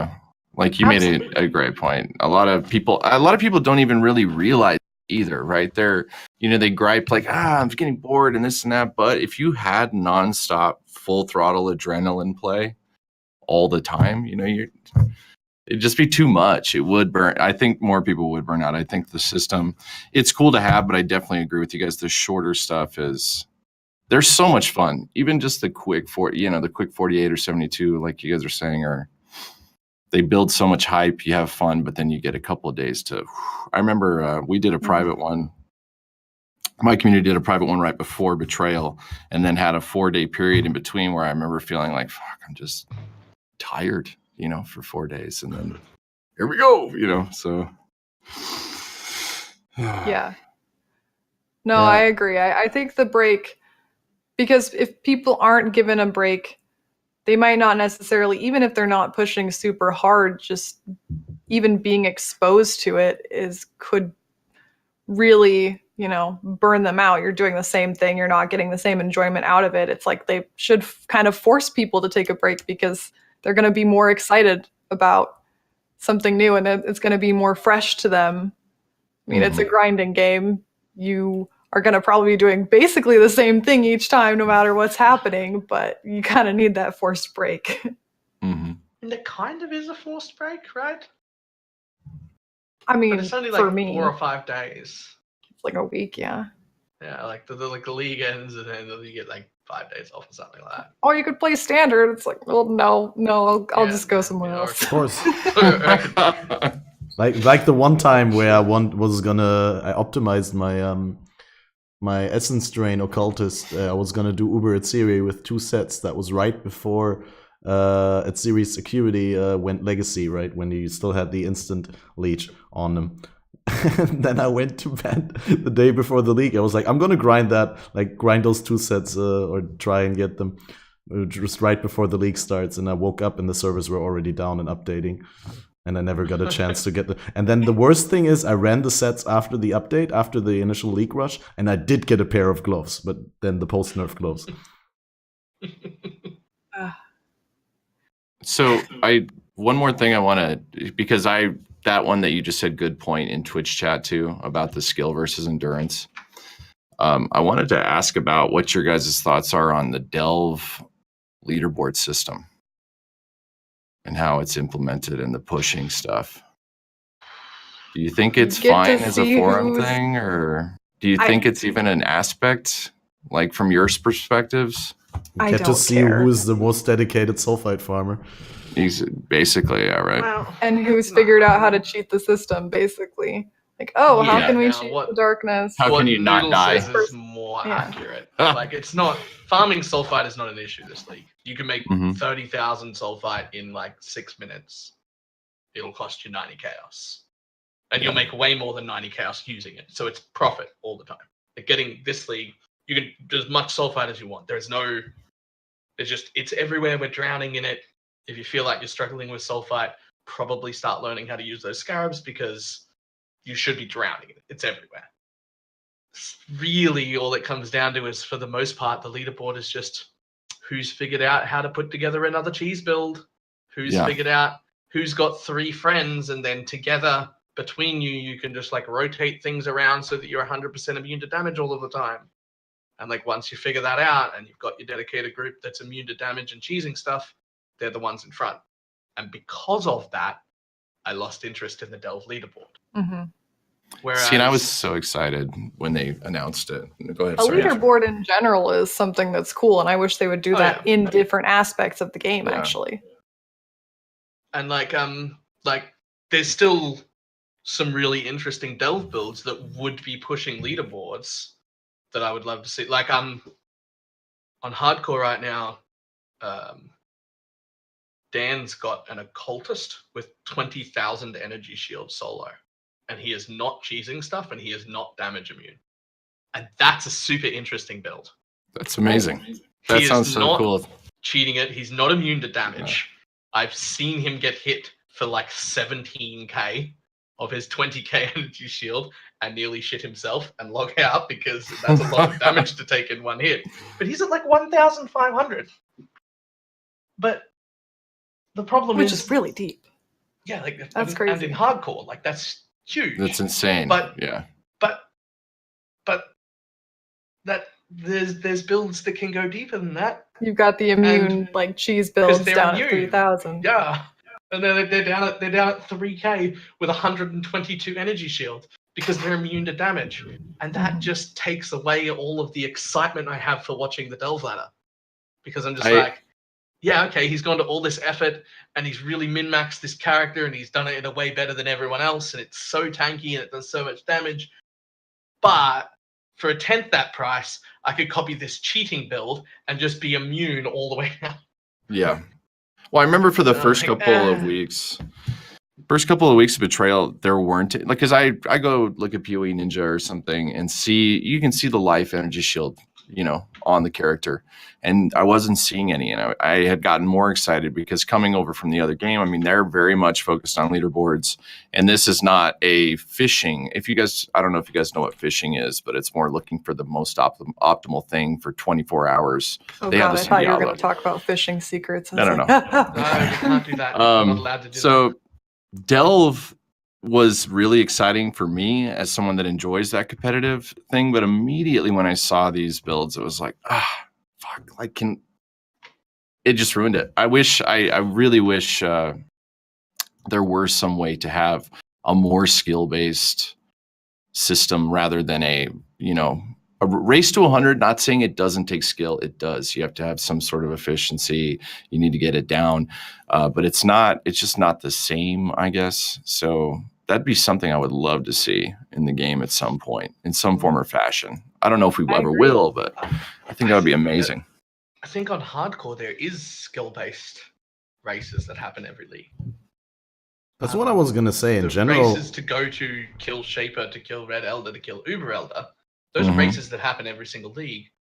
And they are skill-based because you have people who fight Uber Elder on day 3 in stupidly undergeared, cannot get hit by stuff, and they're in hardcore, and they make a lot of money when you just do it. If you're one of the first people who can get to even just Shaper on hardcore, you make a lot of money. Because for the first week, there's barely anyone who's even killing him. There's like proper push teams and stuff that have a boss killer, and even those people will kill it once or twice to get their team's Atlas stuff completed, and then they will not risk going back in there again because it's too dangerous in their little undergeared state where they're not ready for this properly. And that race happens all of the time, but there's no way to track that. You get a server notification the first time you enter Shaper's realm, and generally the first person who enters dies anyway, and then you get no further thing. I would love to see stuff like put up every league, like not just the first person to enter a zone, but I would love for a server announcement to go off the first time Shaper is killed. And those are also kind of one time. Yeah. Like that, all of those leaderboard situations that you mentioned, those are going to happen in the first week, right? It'd be nice to see a more continuous leaderboard that you could track, like maybe things like who's doing something the fastest, like who's killing Shaper the fastest in single party and multi-party. Maybe like if they had some way to weed out people who are cheesing, is there some way to like measure things that are happening in Delve? Is there some way to do like the amount of boss kills? Like, Dawn the Crown did an insane amount of Uber Elder kills, but if we saw how many kills on who's got the most kill, that would be, I think, all of those things. And the big point for me would be in-game, right? The whole thing about going to the forum to look at the Delve, and then you couldn't sort by ascendancy, and you couldn't do all this. We have an announcement board right now, so there's something there. You could go look at it. You could set it up and configure it so it tracked certain metrics. I think that would be awesome, personally. Totally. Yeah. And it would be, there's some motivation in getting the challenges, right, if you want MTX, but I think it would be another motivation then to deal with the content or challenge yourself. If you get recognized by other people in game, you're like, hey, check it out, I'm on the leaderboard. It'd just be fun. It's just another thing to chase rather than, like we talked about this earlier, like the focus, right? When there's so many things to do, you're creating a goal for yourself that nobody else knows about unless you're a content creator like all of us. So we've told our community what we're doing. So if they had some system in game for players to damn, look at this guy's got 30 Uber kills. I'm going to get 30 Uber kills. You know what I mean? Like, I think that would just, for the player base in general, just really get people hyped up. Like, imagine how surprised you'd be if they put out a leaderboard like that and Don wasn't on top of the Uber kills. Right. Like there's some other person. Like you'd be like, whoa, there's this other guy who's like not a streamer, so we didn't know it. But people have been going to him and he's got 450 of them. And he was like, whoa, what happened? Where did this guy come from? Like, that would be great. I would love to find stuff like that. Yeah, that'd be especially great because when you go to the forums and they announce things, people are like, oh, it's just because he's a streamer. It's like, well, now you can actually see compared streamer versus not streamer. It'd be like, here's this guy who we didn't even know existed, who's got like 100 more. Like, that would be fantastic. That'd be great. Yeah, I really think they need to add a lot of support in the game. We've also been waiting for such a long time for spectator mode, and like you said, getting these getting the mods into custom leagues so we can actually do interesting races, all-star races, crazy mod races with voided leagues and stuff. We got a spectator mode. Huh? We got a spectator mode. We don't? We do? Yeah, for April PvP. Fools. When we did with the Battle Royale? when we did the Battle Royale I wish I joke could have tried thing. this. Yeah, I hope it why comes they have back Royale soon. that was like a joke thing, and it was fantastic. Everybody says it was amazing. I'm like, died, fuck. It was the best Yeah, when you PvP has died, ever been in PvP. You became this ghost No that question. no one alive could see, but you could run around the whole arena and watch the rest of the fight.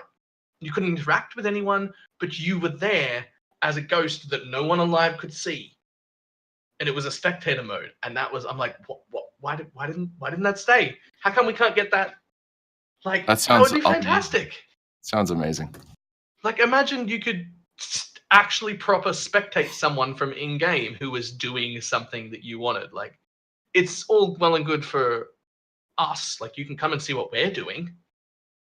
But there's way more people who aren't streamers than there are who are. But streamers could also would watch be other great. people and comment on their gameplay and on their gear choices and be like, hey, this is something that I learned here.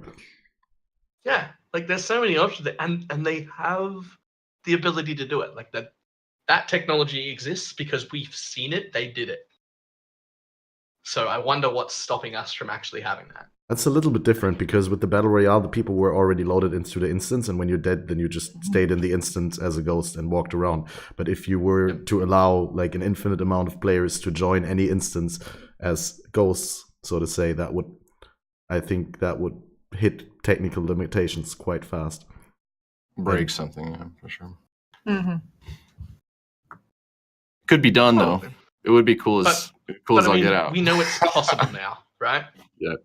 Like we know now that it is possible to have. And that just makes me want it. And you know, the technical stuff, the reasons behind it, as a consumer, is just Logistics, really not my problem. reality. Like I don't care. That's not my problem. I just give me the thing I want.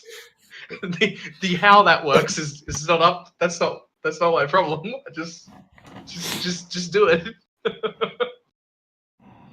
Not that it's completely related, but in chat, Stidge made a very good point. Actually getting some information about what killed you would be awesome. Like just to say, oh, like KittenCatNoodle died of like fire damage. Even like that, you know, or like even if was it was ignited, just like was chat only, detonate not a dead. replay, like the last 3 seconds of your life, just damage incoming. And Well, even then, sometimes it's like, what just happened, you know? So if it even just targeted like, oh, you died to, you know, this character's attack or whatever, you know, it would really help with learning the mechanics of the game. Well, Freshly hatched skeletons. I've definitely had a lot of deaths where I've had to open up a clip of my own death and just rewatch it in slow-mo to even figure out what got me. Mm-hmm. Oh yeah, I do that all the time because. And I'm like at 0.25 speed, and I'm like, what the hell? And then I die. I'm like, wait, no, back a frame. What the hell is happening here? what? Oh.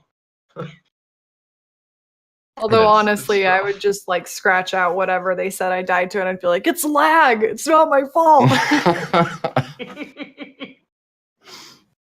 The Delve and the Syndicate, I don't even buy. I used to get like, oh, now it's like, there was Too much going on. There was a bug the size of your shoe left that popped out of a spider's ass after you've killed the, Oh. Yeah.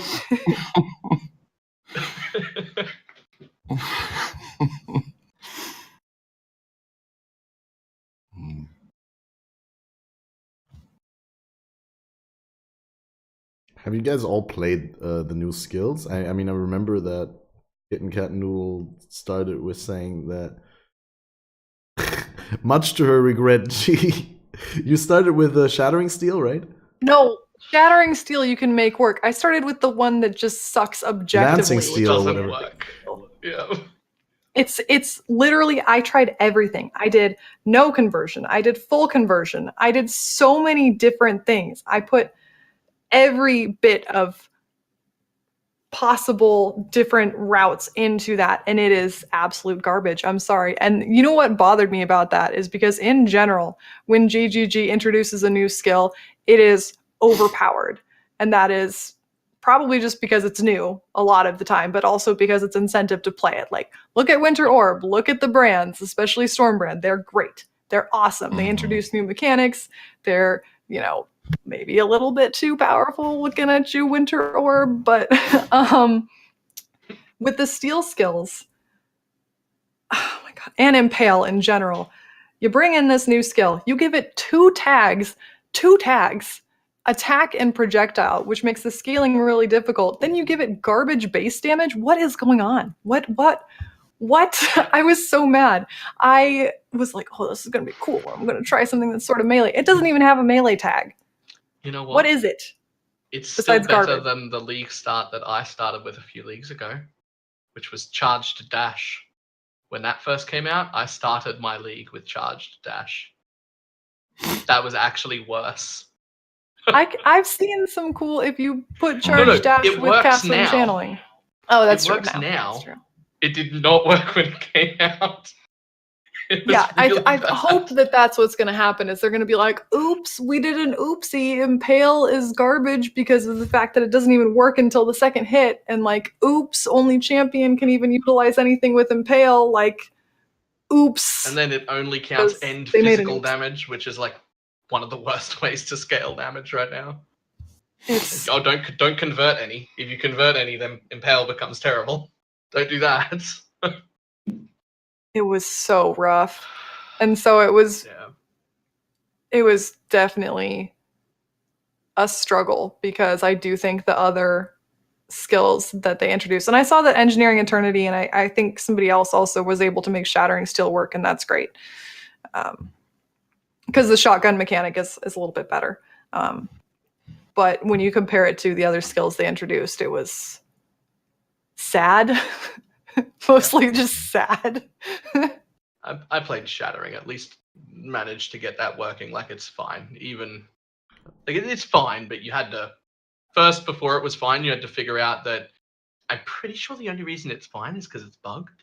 Because it forks, right, on single target. Yeah, well, yeah, but it Yeah. forks on a single target and you get all 3 explosions when you should only get 1. That's the way fork works. You're Well, supposed to only that's get 1, how but you don't any get other 3. skill in the game works. It doesn't mean that that's how that skill should work, because that skill would be hot poogers if it didn't work like that, right? Well, that's the thing is, I think it's bugged. I think it's actually a terror. I think it's actually So it's just as supposed to terrible be as as the other bad one. as the other one, Yeah, but it's bugged. Accidentally working. Yeah, it's accidentally working. I think it's bugged into a way that it's working, but it's actually just as garbage as Oops, the other that ones they wasn't fixed. supposed to work. This is supposed to be a garbage skill. Sorry. Well, I started with Stormbrand, and it was fantastic. I had a great time. I love Stormbrand. Even beyond like it's a great skill on its own, but the mechanic of basically having like something that attaches to other enemies and also can basically has triage of like, ooh, what's the most dangerous enemy here? That's awesome. So good for like power charge on crit setups, curse on hit setups, just like, oh, you could throw it in everything. Just bam. Mhm. Brand it. Go. It's Yeah, I really almost every like build could use a brand. the play style, like my first tune, it just feels like you get to play like very aggressive. The brand recall is just like you can dive in and they're like that, like immediately on you and blowing shit up around you. It just feels so good. You feel like this, like just running through, crushing with the. It feels very fluid to me. Like I think they did a fantastic job with the movement. And your just character doesn't feel like it ever stops really. It's just, and the way that does it extend the duration when you recall, or it just feels like you rarely have to cast. You're just and the cast would actually take time, but the recall is an instant cast. I really like that you can change your playstyle in a heartbeat without changing anything. Like you said, you can be super aggressive and you can be in on everything. But as soon as you feel like you're in danger and you need to back off, you can play so passively and defensively. Like you can drop your brands on things and then be around corners and be hiding and running away and kiting stuff if you need to be. And then nothing has to change with your build. You can just be like, "Ooh, I'm in trouble, and now I need to be defensive and back off, and that's fine." So my one little gripe is I've been doing a Curse on Hit brand Herald of Agony setup right now, and I originally wanted to do it with Armageddon brand because I think it looks cooler. And the way that it comes out is it doesn't touch until it does the little whoop, boom and hits the floor, so it just doesn't feel right. I know that's silly, right? But in a game that makes its money off of MTX, I just love the look of Armageddon. I think it looks beautiful, man. I love it. Do you feel like it misses things? Armageddon? Yeah. See, I've only played with it a little bit because it does feel like as stuff was running, it would like drop and the mob would run and it would just like hit behind it all the time because it will target when it's right up in the air, and if the mob's moving, it'll be like the mobs are hey whoo. I'm like, what is going on here? Like they're looking up like, oh, okay. Should have just thrown it at me, not up in the air all fancy. It's obviously it's the first league, so we'll probably have some really killer MTXs for Stormbrand and whatnot going forward. But I do like Armageddon. I like when I read about it at the beginning, the burn or all of it just sounded really cool. And I know it works. I mean, I know it does a lot of damage, but Storm just seems so fluid. Like it's just out and working and doing what you want it to. And I really like. I hope Armageddon can address that. Like I think it could come out and even visually not change. It just has an initial tick and then goes up, and you know what I'm saying? Like it hits and it could still have the same look and feel, but work better. I don't know. Winter Orb, I haven't. This has been the first league I didn't like. The first two leagues I was, build for 2 days. I'm going to try this, like a new kid in a candy store, because coming from D3, you don't have but 15 builds you can play. In this, there's 1,000. But this league, I normally start out and it was like, wow, I've brand for 2.5, 3 weeks now. Like, whoa, this is great. And then I jump to the next one. Oh, and I'm, so I will say about these new abilities, at least the brands, they're so good. I didn't want to change. I didn't get to that point where it's like, okay, I want to try something new. I was just still having fun. I think that's a feeling that everyone shares. Like Stormbrand Inquisitor is the go-to race spec right now. If you're gonna do a speed run, kill Kitava fast or something like that, you go Stormbrand for clear and Lightning Spire Trap for single target support, right? Mm-hmm. That is the thing. I didn't do the turret though. I didn't do the Machine Gun Kelly build yet, but I'm going to. What's the Machine Gun Kelly build? Is that Ice Spear cast on channeling or what? I just envision like one of the RoboCop enemies with this godly, insane machine gun on top of its head, destroying everything in its path when I look at Winter Orb builds because they're so powerful. So I call it the machine gun. It just looks really, really strong every time I see it used. It really strong. I haven't tried it yet though. I don't know if that's the case. Yeah. It is very strong. I haven't done it, and I actually, since I came in late to the league, I saw what everyone was doing, and I was like, I can't do Winter Orb. Everybody's doing Winter Orb right now. Mm-hmm. So I was trying to be a hipster. And then I Yeah, did Lancing that didn't Steel. work out. for you. There was a lot of mistakes. Yeah, mistakes were made. But yeah, I was the same. I mean, I wanted to try the Arakali's Fang Dagger because it got buffed, and I saw Wolfio's version of it, and I was like, oh man, it would be really cool to just have a bunch of spiders literally eating my enemies alive. And it was, and it is, and it's very strong. So I had fun. Now, I was able to do Uber without registering an attack early, right, or something. What was going on? I saw videos where people were killing Uber Elder, and like it wasn't. That was why Phase Run got Oh yeah, it was a phase changed thing. actually.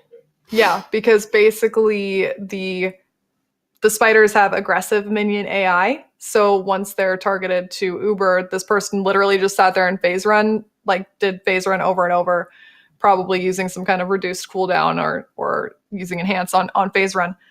So they were never targeted by Shaper or Elder, and the spiders just kept going. And then they just resummoned them as needed too. And they just did it without moving or attacking the entire time. Yeah, so sorry about that. Yeah. Sorry we took away your invisibility with phase run. Whoopsie doodle. It wasn't even supposed to be like that, right? They meant phase run had 80% reduced visibility or whatever it was. Reduced or less. Well, I it was can't remember at was. 100%. I think it was And bugged. yeah. I don't think it was bad that they changed it, but it did kind of feel bad. It was supposed to get nerfed from 80% to 50%. And that's what visually happened, and that's what happened to the tooltip.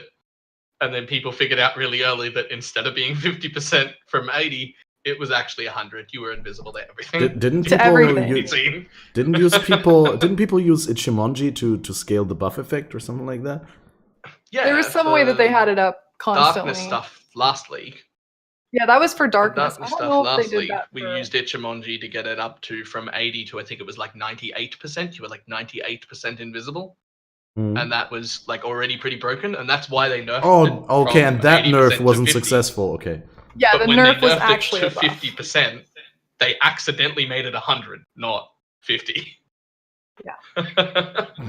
And so, yeah, you were completely invisible to everything, even though it was supposed to be 50%. So I guess they didn't really nerf it. They fixed it to the original nerf, but yeah, that was absolutely insane. Someone sent it to me in stream, like, "Hey, this is the build I'm going to put together for my fight," and I was, "You're not even fighting. What is this?" Yeah. No, I still want to run in circles. I want to feel like I'm participating. Exactly. Yeah, so I phase run and run in circles, but at least I'm moving. Yeah, that still makes it engaging, right? It was like, I think previously the Indigon, I saw a kill where they had pulled up one of the in-game overlays, and they got all the fireballs out, and then sat there for a minute, and then took it down, and there was, you could hear them dying in the background in the loot spawn. Like, holy shit! What is? What just happened? You're not even there. Yeah, the sandwich Uber loot farmer. You eat a sandwich, get a cup of coffee. Yeah, I don't know. Even if they're more effective, I could never do an AFK build just because it doesn't feel good to me. So even though the spiders are attacking a lot, like my ball lightning is a curse on hit setup and also triggers elemental equilibrium for them because they have generosity hatred, and there's there's buttons I need to press, I'm there. It looks fun. I think it mostly looks you just cool. need to not get hit now that you can't be invisible Basically. all the time. Yeah. You're getting my job now is to dodge. Yeah. And that's fun. I like when you're forced to play the mechanics of fights rather than forced to investing so much into your build that you can ignore them. Mm-hmm. Yeah. I agree. So even I had a friend who did Golemancer before the change, and he would just run into a fight and then die and wait for his golems to kill everything. I was like, I could never play that build. Like, I get it. Like, it's cool. You can get the money, but I could never do that. It's just so boring, though. Like, just run in and die and then wait. It's the whole point of the game. Like, to me, the whole point is that feeling of I ran away from them the best. on this. I didn't die at all. They couldn't kick my ass this time, you know. Yeah, I ran away from the best. I want like a trophy that says that, like, ran away the best. Yeah. So it's yeah, the AFKs Fantastic are and accurate.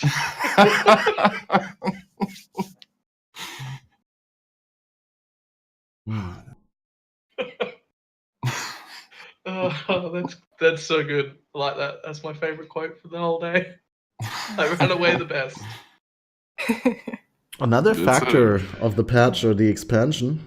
Oh, sorry, what did you want to say, Dropper? No. Go ahead. Well, another factor of the expansion and the patch is that they completely reworked the Atlas, right? We got new maps, we got some maps changed tiers, some maps changed bosses and positions in the Atlas, and there's an essential mechanics change where 3 maps of the same kind will not upgrade to the same higher tier map. Like, it's not defined which one they upgrade to, but they can connect to any of the +1 maps that they are connected to.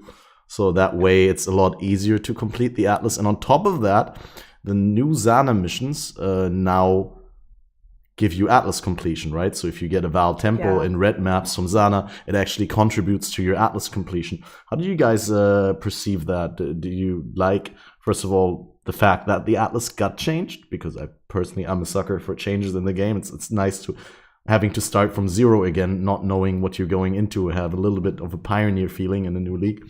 And secondly, do you like the difficulty, the degree of difficulty that unlocking the Atlas now represents?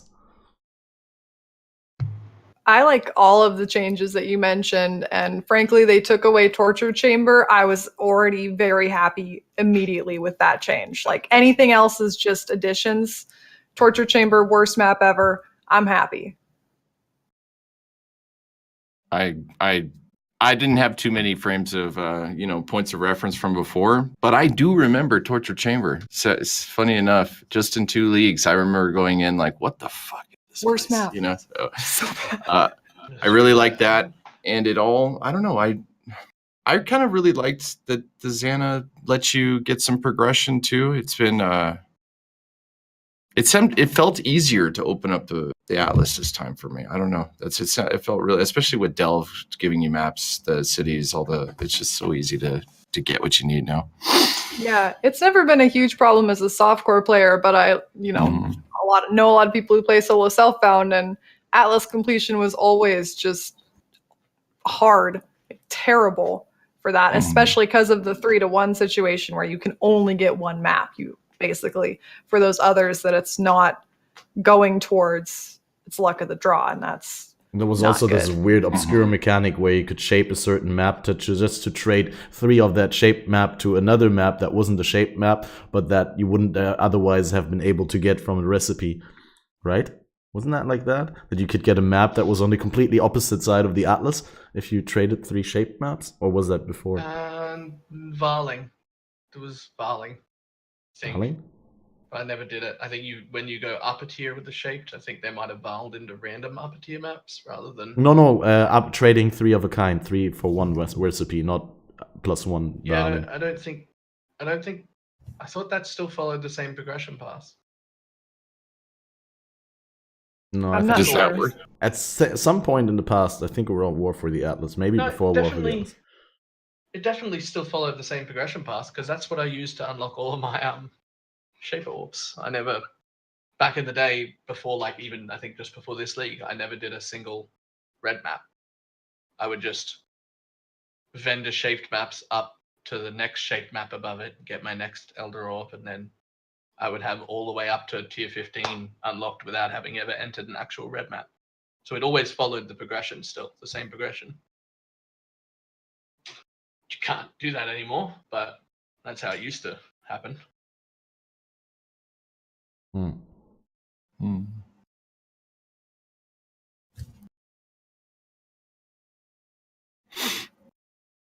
Not sure I understand that completely.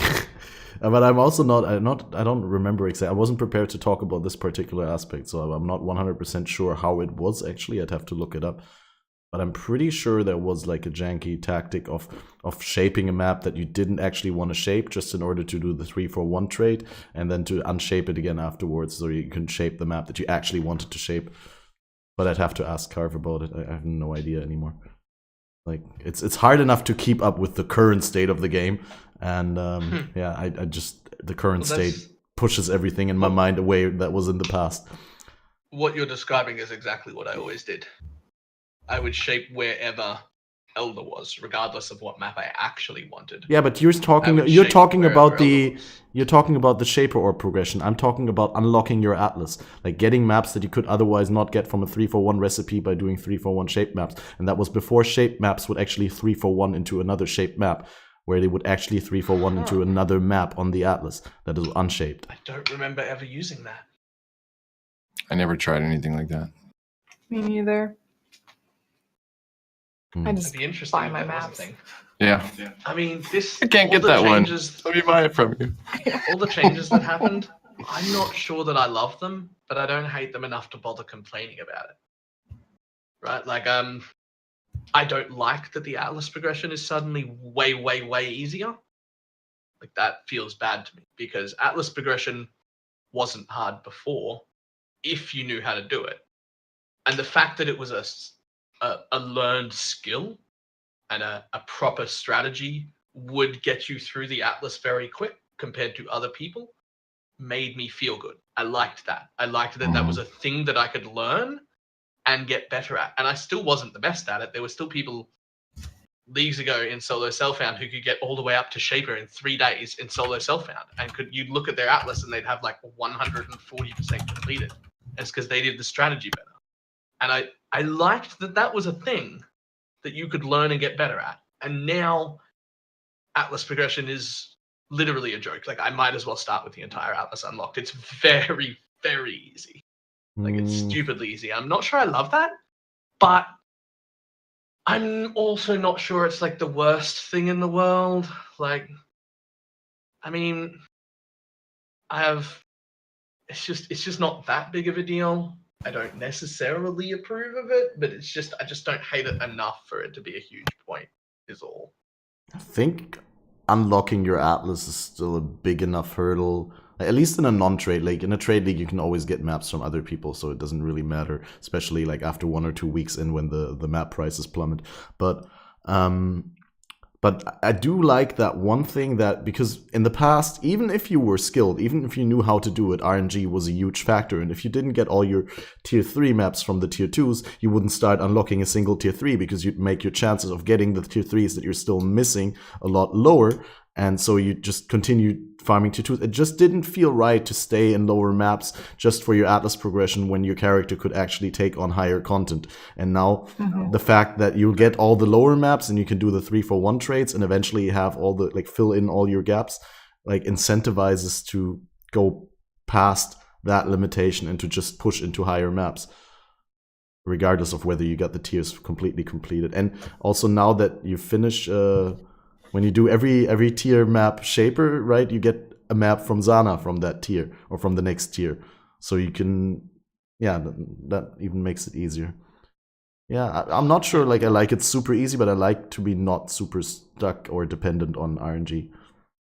Yeah, I agree. And also, as somebody who plays basically every day and, streams, so you're not only like having to challenge yourself with more content, but you're also getting advice from people. If you think about kind of the average player who doesn't, I've always seen that as kind of a hurdle for a lot of people to get into endgame, which I think most of us would agree is really where the game is. Like, that's where it starts, and that's where you really get into the challenge and the progression and the customization and everything. I've heard from a lot of people who are more casual players, don't have enough time, or just are newer, that maps is confusing and difficult and they get stuck. Like, they're level 80 and they're doing tier 1s over and over because they don't know what to do.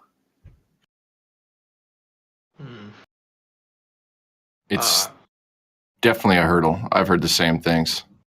And I definitely like that there is no reward for staying in, like you were saying, Kat, in the past. Oh, stay in 2 till you get all of the 3. That just feels shitty, right? When you get a higher tier map, you want to run something higher. Can my character do it? Let's go try it. You know, like, you don't want to wait and stockpile. That sucks, I think. I will say the one thing about the new, or the way it is right now, that I actually don't like, that I think is bad. And that's going to be the availability of super high tier maps. When we're talking tier 15, tier 16, I'm flooded in them, and that feels bad. Because it's now at a point where if I do one city and 10 maps drop, my thought process is, fuck, now I've got to go back to the stash. Goddamn inventory's full. It doesn't feel special. That's not special at all. It used to be you would invest heavily into the things you were doing. And if you got 2 maps back from the same map, you'd be excited. You'd be like, yes, look at me go. I'm staying in tier 16s. Sustain. And it was great. But now I don't even roll my tier 15s and 16s. Like, I just alch them, and then if it doesn't have reflect, I just run them. I don't care. They don't need more pack size. I don't need to put. I still will put sextants on, but I don't need to. Only if that golden crack rock is going in the map machine. And throw in a scarab, and you're like, okay, 4 sextants, like. Yeah, like I can do anything now, and you can just maintaining super high tier map, like proper like Guardian level maps. They should be harder to come by. I don't like how easy they are to do now. But if you think of them as just more ways to get sulfite, which is all they are. Really, honestly, like I'm like, okay, I need that quant for the sulfite. Yeah, you just roll over. That's the only reason I'm re-rolling maps. I'll have like 50 maps, and I'll just re-roll them all until they've got at least 90% quant, and then Val all of them. Exactly. I'd be like, this one's got 140, this one's got 130, this one's got 155. What the hell is that? Yeah, 130 plus or bust for Scarab. Let's go. Yeah, it's the perfect system. You deck it out to get the sulfite to go in to find the city to get the map to deck it out to get you. It's just this circular. Like, why am I doing it? It's taken the excitement of mapping in those higher tiers completely away. Like, I'm not excited that a Guardian map drops. I'm just not. I've got enough Guardian maps to do 10 Shaper runs in a row without getting a drop at all. Like, if all of them don't drop a single map, I could do 10 Shaper runs in a row and not even care. And that part on its own, that individual part is something I really don't like about the new system that we're running. I don't like that it doesn't feel good to have maps drop now. Like, it just feels expected. This is just part of what I expect now, rather than your something. tolerance is higher.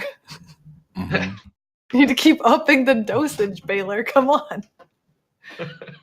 Well, anytime you remove some of the gate before the boss encounter, it diminishes the feeling of accomplishment for farming the boss, right? So making the map so accessible, like you said, I can just go kill Shaper 10 times now without even worried about a drop.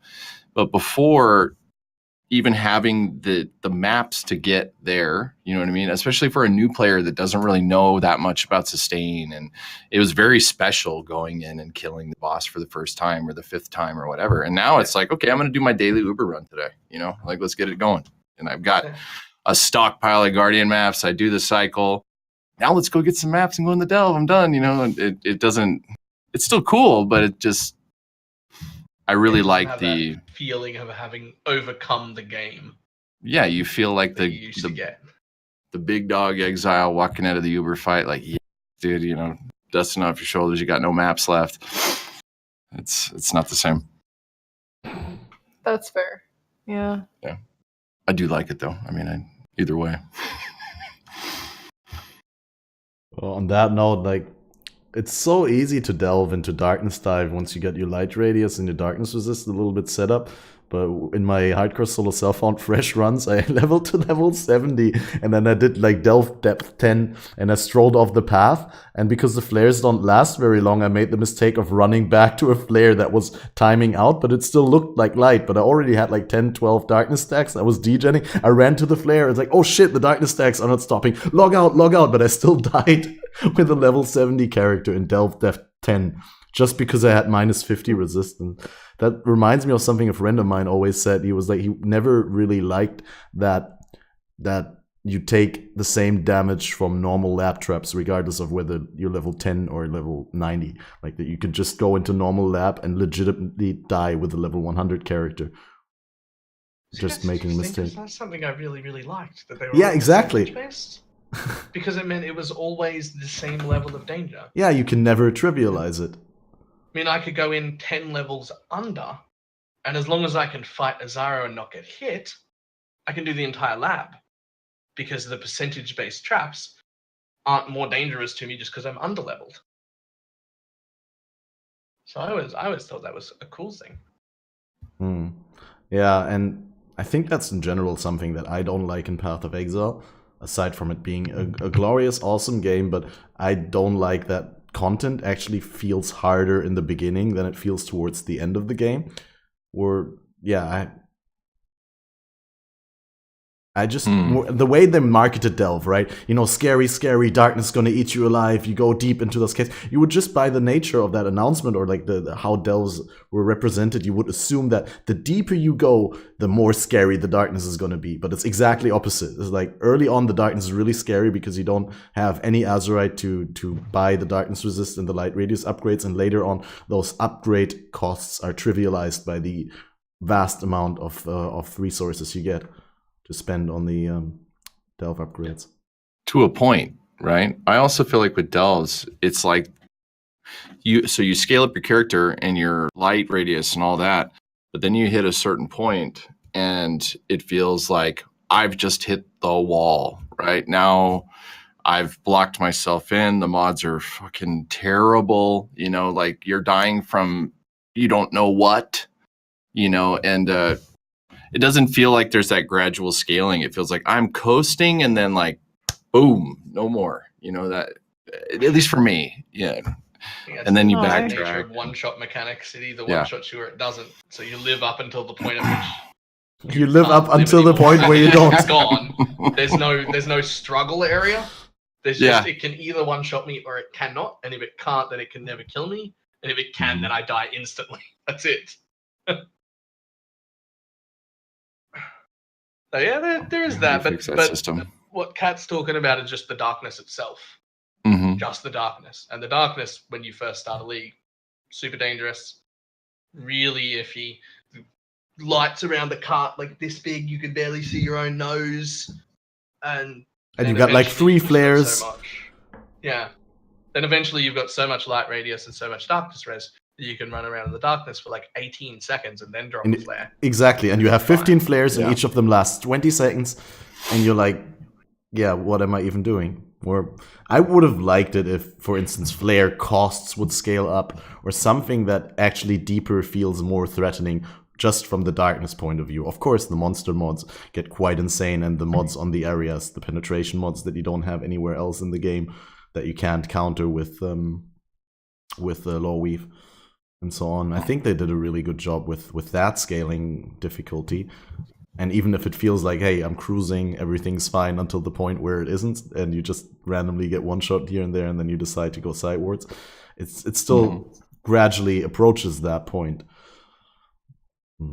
I mean, maybe I notice it more than other people because I have this life leech build that I played for the majority of the league in softcore, the Frostwind Descendant, where I just leech up to 69% of my max life per second back.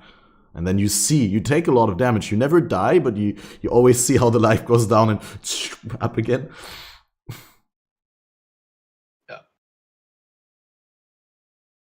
I still love the delving mechanic. It's my favorite by far. I love dark delving. Even at level 12, like I can still just enjoy an afternoon running around looking for fossils. I think it's great.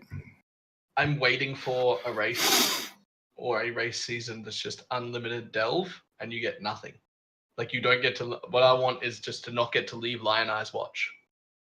Yeah, there's a Like, big I just stone wanna in be- the you get exit. Town one, whatever gems you can buy from the vendor there, that's it. Mhm. Everything else you got to find in Delph. That would be You awesome. got to find all your gems, you got to find all your gear, you got to find everything.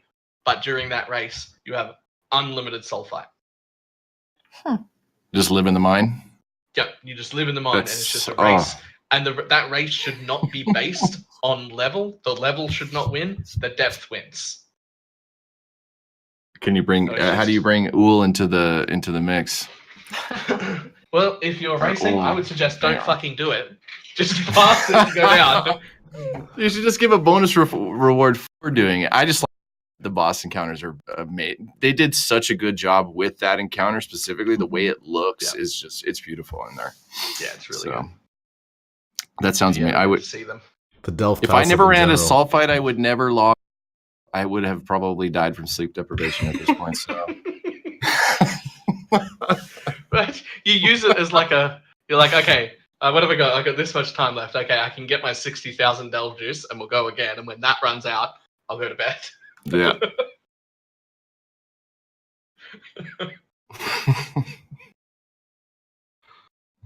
Mm. Uh, hmm. Yeah, I think we didn't talk about that. Good hint. Low-level Yeah. content farming over high/max level content farming. You guys think about the ratio of how rewarding low-level content, like repeatedly farming Syndicate on Harbor Bridge or any of the other story areas that are commonly used for that, versus, you know, Guardian maps, endgame content. Or even if that should be a thing. I hate it. I hate it too. I hate it. I can elaborate if you want me to, but that's the actual. Yeah. Yep. Go ahead. Dude, Well, go I'll ahead. say, so I think if your character is entered endgame, then they should somewhat nerf anything that's within the axe in regards to the current league mechanics. So if you go to the Harbor Bridge, you can't take it fully away, but maybe you get a random spawn on it like once every 5 times you go in, or 10 times, or something that makes it a little more. I just hate seeing people that have a character that is, you know, this god character. They've spent a ton of currency on it, and they run in Act 8 all day. You know, they literally, like, I have gotten a phone call because I was down there doing something or doing Syndicate for a little bit, trying to get some white sockets, and stepped away, come back, and my character's still standing there with something hitting it, you know, and there's bodies around me, you know, they're dying. Like, you know, this is... Granted, I mean, of course, everybody makes that choice. So they can go in. It's nice for new players, especially. Like, if they want to make some currency, they can go in and mess with the board. But myself personally, I feel like if you try and go in there as a full max level tune, then it shouldn't spawn as much. I don't know. Maybe that's not the solution, but that's the way I look at it. I feel like it's boring as hell. It's like, you're okay, here we go. You know, I get some breach zones. You know, I farmed a lot of foothills funding that 100 push, getting those breach stones, you know, Yeah. farming research, and the fact that you get the same amount of intelligence no matter where you're doing the Syndicate. You get the same pure breach stone or gilded sulfite scarab or whatever crack high you're chasing today, no matter what the level of the safe house is. Yeah, that's weird. I feel like there's a few ways that they could scale it to make it so that they're pushing you into doing at level content rather than giving you the exact same rewards for doing something lower level. However, sure made it easy. Sure made it really easy to get that, you know, those pure breach stones. That's how I funded my build. That's how I got to 100. You know, I'm high on sulfite all day. So I don't know. I just don't like the overall tone. It's happened not just this league, but the last few leagues, where people are rewarded for running lower end content, and it's like everything. Quarry. Like, we're doing quarry farming for Yeah. sulfite, and temple farming was happening in the quarry and Harbor Bridge, and now we're doing more Harbor Bridge quarry style farming for. Well, I don't think you can do quarry this league, but you know, more low level stuff. And the way I see it, people get sometimes upset when I say this, so that's fine. But if you're doing content that's not even at a mapping level, and your character is at a mapping level, you're not earning anything, and you don't deserve many, if any, rewards. That feels to reward someone for doing something so trivial that they can get up and go AFK for 20 minutes and come back and still be alive with things hitting them. Like, that's so trivial. There's no challenge. There's no nothing here. That doesn't deserve a reward to me. And then pushing people into maps through one way or another feels better. But even in map level, I feel like for all leagues that have happened or that do happen, I feel like just pushing people into map levels isn't really enough for me to be happy with it. I feel like if you're only doing white maps, you should not be getting the same rewards as someone who's doing red maps. Like, you should be rewarded heavier the more difficult the content is. Like, if I'm in tier 15 and 16s, I should get significantly more rewards than someone in tier 5s. Like, that just, I mean, if you look at Soul Fight, it does that, right? Like, if you go back and get Soul Fight. Yeah, I think Soul Fight is good. That Soul Fight during Delve League for about 4 hours had what I would have called the perfect balance, where they had it on a curve, and it jumped significantly every single tier you went up. So if you could be in tier 16s, you were getting a buttload, and if you could be in tier 10s, you weren't. And they was pushing people up. It only lasted like 4 hours. Reddit had a heart attack about it. They reversed it. Do you guys remember? Didn't they attempt to fix the quarry farming in Delve though? Like, they've done nothing whatsoever. They did fix it like halfway through they did, right? Or a month in or whatever. They just stopped it from working. The Syndicate, they have not come out and done anything about. That's what I don't get. I assumed at some point they'd be like, okay, like, because they have all the stats up. Guys. We saw the stats last week. Everybody's, here's what they're running, and it's like, well, we all know they're running. The lowest level content they can with a badass character. It just doesn't seem fun to me. You could just take the high ground and be like, oh, I'm only going to farm stuff in at level content, right? But there's no benefit to doing that. And I think it's just another way in which the Syndicate isn't really like something you're doing for the Syndicate. It's not really its own league. It's like a way to engage with the other content. Like, you're not doing Syndicate for Syndicate. You're getting it for the Breachstone. You're getting it for the Scarabs. Like, it's a means to an end. And so even though I think that, like, it would be nice if it's scaled, I definitely think it should be scaled in terms of the reward. I also think, like, it's just indicative of what this league was about, that it's about doing other stuff. And if people want to, it's grinding gear games. It's literally a grind. Like, that is probably the most grindy thing people have done in a while. Yeah. See, people often, I hear that a lot though, that sentence, but you choose to do it. Like, you choose to go, and you don't have to go and farm Harbor Bridge or whatever low area you've got.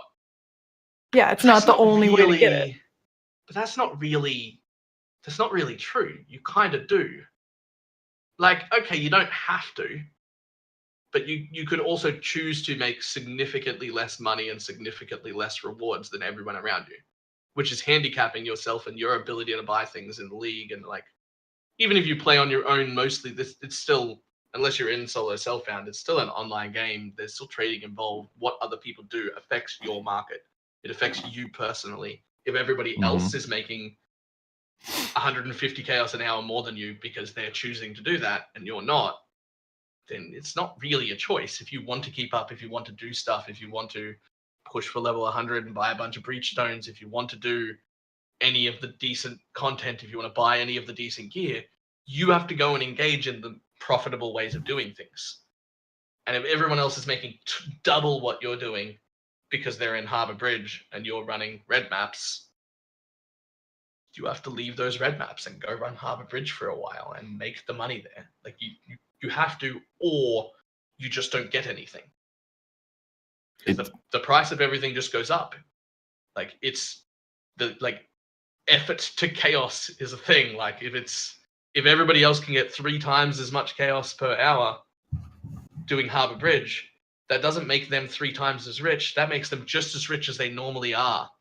And that just makes you broke because everything costs way more than it used to, because suddenly we can make 3 times as much doing easy content. So while you've got the same amount of money, you can't buy anything because all the prices are up because everyone else is doing that other thing. So you kind of have to go and do it. It would have to be scaled by them too. Like you can't take the high ground and not suffer. Is I guess the point, right? Like if you're willing to not, if you don't want to do it based on you don't agree with the play style, then like you're saying, you're shooting yourself in the foot. You are operating on a handicap. You pray for a big drop or something.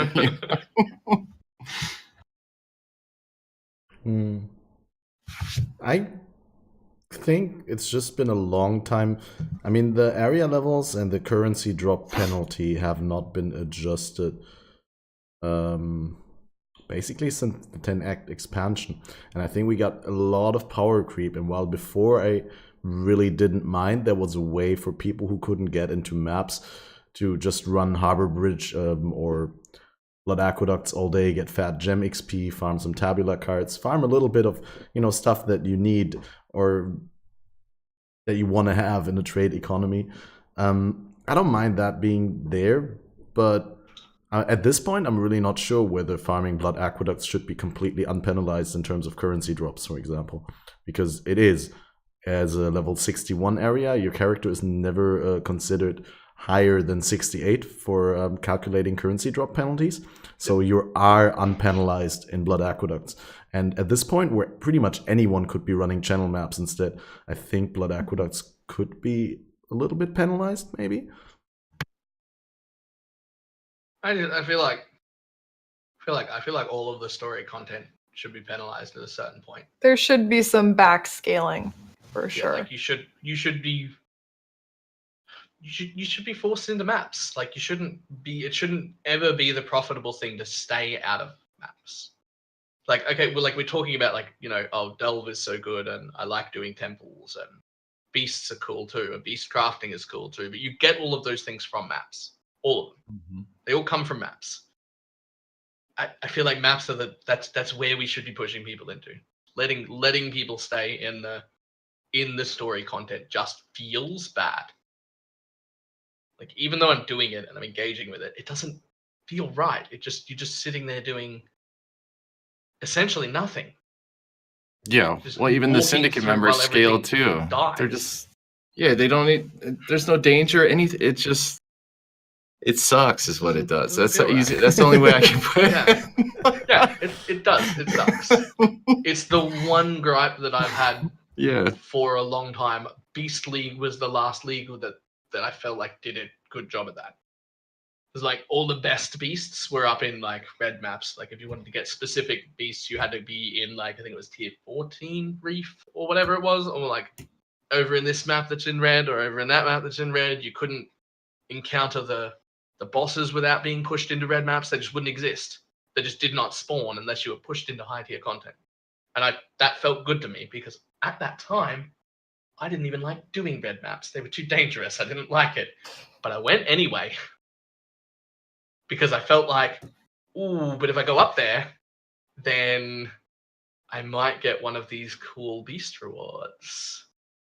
And it got me killed more than once. And I was like, let's go into the more dangerous content. Rewarding people for moving up is just a better. That's the way it should work. Better system. It shouldn't be the other way around. I think at the very least, in regards to Syndicate specifically, if they made it so a tier 3 hit that fled in research, at level 80 plus safe house is different than tier 3 hit that fled in research in a level 70 safe house. Yeah. Right? Like at the very least, I shouldn't be able to get my pure breach stones from doing the low level content. Yeah. I mean, it was just kind of ridiculous. The best reward, pure breach stones, gilded scarabs, the like the top tier rewards. If you just moved them into 80 plus or whatever, and forced people up there, that would be problem solved. Or tying into our previous conversation, maybe just completely telling people, no, you can't get the tier 3, the rank 3 rewards from Syndicate because now they're gated behind the mastermind fight. You can only get up to tier 2 unless you do the mastermind. And then you get to loot all the safe houses. Only if they make it so that your board doesn't reset after. Yeah. That would be... Or that it's easier to set up again. It's critical. Yeah. Or, yeah, even having, like, you get more intelligence from doing a Syndicate encounter in, like, a tier 13 plus than you do in a tier 1 in an Act 8, whatever. Okay, reacting to that, what is the power level or the value of a reward that is big enough, in your opinion, to justify the reset of the board? How good of a reward do you have to get? Because that's what we were talking earlier. Like, if they want to keep it the way it is, it should be either more rewarding or easier to set it up again. So Okay, if it's not easier to set it up, right? Like it's relative. Like the problem is that the rewards from running a safe house are far too good and easily accessible. exactly. But So if you They're take the better than tier, the mastermind fight. if you take the to rank warrant 3 resetting away, the board, it would have to be so much better. Like it would have to be so much better. But if you instead nerfed that safe house a bit as well, like you suggested, like, you know, the rank 3 rewards or something. If the rank 3 rewards, if upgrading my breach stones and getting my gilded scarabs only happened inside the safe house, not the safe house, inside the mastermind fight after killing it, but all of the ones that I'd gotten up until that point were all in there, that would be good, and I would do them. Like if I could run, you know, all day and run 10 researchers and 10 of them and whatever, and it would just slowly add rooms to my mastermind fight, and then I had to go and kill the mastermind to receive them all, I would do that. There'd have to be some sort of limit, like you'd have to have like a maximum amount of rooms or something, like you couldn't do it indefinitely, but to move it all there and have it stack up, that would be enough to make me want to do that. If the mastermind fight was a little bit more like the way that you stack Syndicate, where there's a little bit more involvement with the leaders, you know, maybe the only way to get them to tier 3 is to have them in the leader position, and that way you only access that from doing the mastermind fight, and then you get like 2 of each of those tier 3 rewards or something from the leaders. So you always have 4 rooms, and all of them are going to give you the best reward. Maybe that would be worth doing the mastermind fight. Is it worth getting it everything reset? I don't know. I don't know what would make me think that the reset is cool. Honestly, I really don't like it. The reset just shouldn't be. I just don't. maybe it should just reset like, the safe house leaders and then let people, like the same way when you normally fight the safe house. Yeah, that would be a good idea. Like the leaders could just lose all of their ties and rivalries and friendships, and just all their the ranks, leaders, and the rest of the boards, and ranks, and the rest of the boards stayed the same, and that would be fine. That would be a solution. That would be fine. Yeah, but the highest ranked person goes to the leader position. Yeah, and if you did that and you moved all the rewards behind the mastermind fight, I would also want the mastermind fight to be a little bit easier to come across. It takes a little bit too long right now, especially for someone who's more casual. Probably not a huge problem for us, being as we play every day or almost every day and pretty much all day. Easy for us to get to the mastermind. Most of us have only done it twice because it just wasn't rewarding and we didn't want to. But if we wanted to and it was rewarding, we could have done this fight 50 times each by now if we really wanted Absolutely. to. We were aiming at it. It was just not worth it. What? You could have done it 50 times? In that time? At least 5. Yeah, I was gonna say if we all did all the I don't have my 3rd mastermind up yet. Okay, I did leave them in the research for a while because I just didn't care. But also you're not intentionally trying to proc it either. Like if you decide you want to fight a mastermind, that would mean a mastermind fight real quick. You mean like buy it or like let someone pay for my mastermind service or? No. If you just decide you want to kill the mastermind, but that would involve like spamming low-level areas again. Yeah. yeah. But how many times with the current, spam scenario would we have seen it? I'm sure many of us that have even done a little bit of it would have seen it many, many times by now. I mean, maybe not 50, but 10 at the very least, whatever. It takes me about 3 hours to get a mastermind fight up. But if you reset the board, probably take me an hour and a half to set the board up again before I can push it. So maybe every 4 to 5-ish hours, I could be fighting a mastermind. So I could easily do 2 a day. So I could have easily done 50 of them if it was rewarding and exciting, and that was the thing I wanted to focus on. Like if that was rewarding and exciting to do, I could definitely have done 50 of them by now. Like, that's not a big ask. Where like 6-7 weeks in and I play 12 hours. I mean, I honestly have no idea because I just left it ready to go for so long. Yeah. There's just guessing. There's no point to even touch it at this point. There is no reason to mess with it at all. So I have no idea how many times I could have spawned it. That's still way too rare, right? Like that's still way too rare. Like it's people shouldn't be expected to play at the level. But it's rare because of the reset, class, right? Like yeah, but even then, just taking like if you focus on it between the reset and getting it back again, that's still like 4 to 5 hours. Like that's for some people, that's like 4 days worth of play. Like it takes too long to get to the mastermind. So if we're talking in regards to like putting the tier 3 rewards, or at least gating the tier 3 rewards behind Katarina, that falls more on the question of how accessible should those things be. Right now, they're insanely accessible, but should pure breachstones be as accessible as they are? Lord, no, I don't think Dear so. God, right? no. Like, I should love we them, even? but no.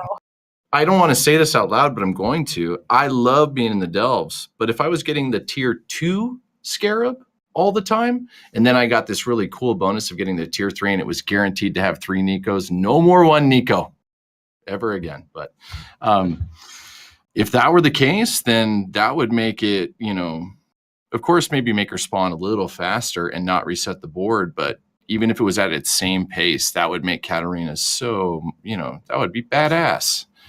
And then the breachstones wouldn't be, because I occasionally get the guy that comes by stream like, man, that's not, you can't get 100 that way. That's not the old school map way. Like they're real upset. And it's like, I'm sure you guys have heard it too. So I don't know, the breachstones themselves. There are so many like layered factors with the safe house as it stands. So we've got the Act 8 farming, or the low level farming. We've got ungodly rewards, a boss that isn't of value, that resets the board. Like it just needs to be, if it's going to be in the next, next leagues, which I'm guessing it will. It really does need some tuning, like heavy tuning, I think. Or it'll just take over again. If the breachstones have the access that they do, the breachstones will be the thing, right? Well, if they even breachstones have half of the accessibility they do right now, that's it. That's the way. Yep. Like we make so much profit while running them, it's ridiculous. Mm-hmm. We did 100 of them with an MF team and 6-man parties, and we were easily making 1.5 times the cost of each breachstone while running them consistently. So not only were we leveling the fastest way possible, but we were all turning a profit. Well, even without the XP, that in itself is kind of a cool reward, right? I mean, like if you had less accessibility, but they toned down the XP a little bit, I'd still run them because they're a blast and you make some good profits, right? So it'd be a perfect reward at the end of Katarina, I think.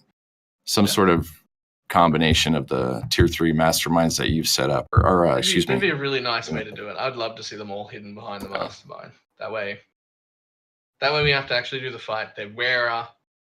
That'd be great. Mm-hmm. That'd be great. That's Super a good way fix. of doing that. I mean, it doesn't solve the only way, but it's definitely up way. That would be pretty good. Doesn't solve the low level farming of the syndicates, but I think Noodle's scaling idea would work perfect. Just scale the rewards, and then you could still do it. There's no baby rage about taking it away. You can't. Well, I wanted to do it there. Well, sure, do it, but you're not going to get what you Yeah, there should be some way to trivially farm low-level content or like not hard content for the people who play the game after like a long day at work and they just want to space out and stuff. But they shouldn't be able to make the best profit. Yeah, like I definitely don't want to take away anyone's ability to farm low-level, meaningless, like mind-numbing dead content. Like that's a thing people want. It just shouldn't be the most rewarding way. But yeah, you shouldn't get the same or more rewards there than you get if you're running tier 15, tier 16 maps. Like, if you're right up the other end of that, if you're up there, you deserve more rewards. So it's perfect for the Game of Thrones rewatch I'm doing right now.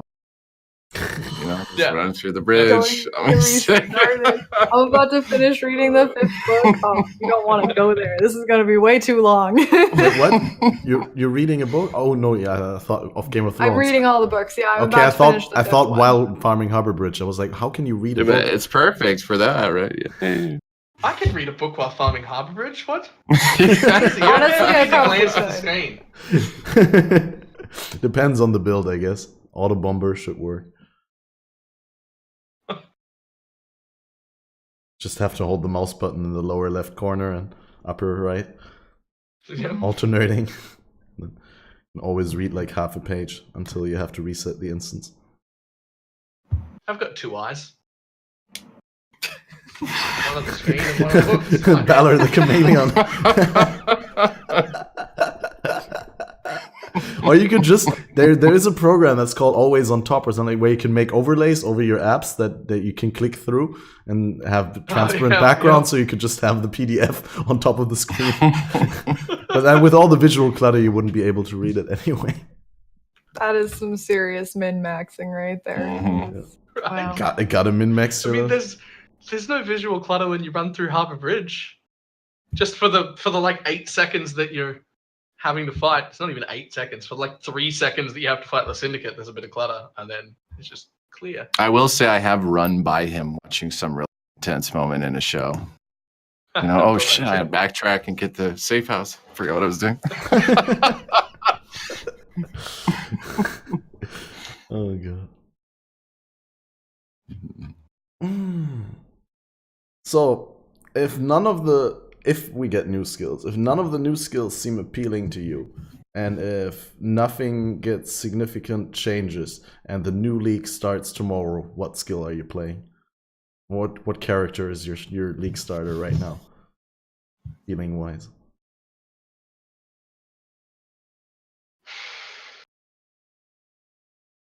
But I want to see the new skills. You know, I'm like, I can't. I'm literally notes. I can't. That's not fair. All right. No, that was all the time I needed. Thanks. It would depend on my team because we're doing a team push and we're gonna make money. Someone's gonna be MFing, probably with a Windripper on. Someone's gonna be boss killing. Someone's gonna be support. Someone's gonna be curse. I don't know what role I'm doing yet, but one of them I really don't care which one. I'll be doing one of those 4 things.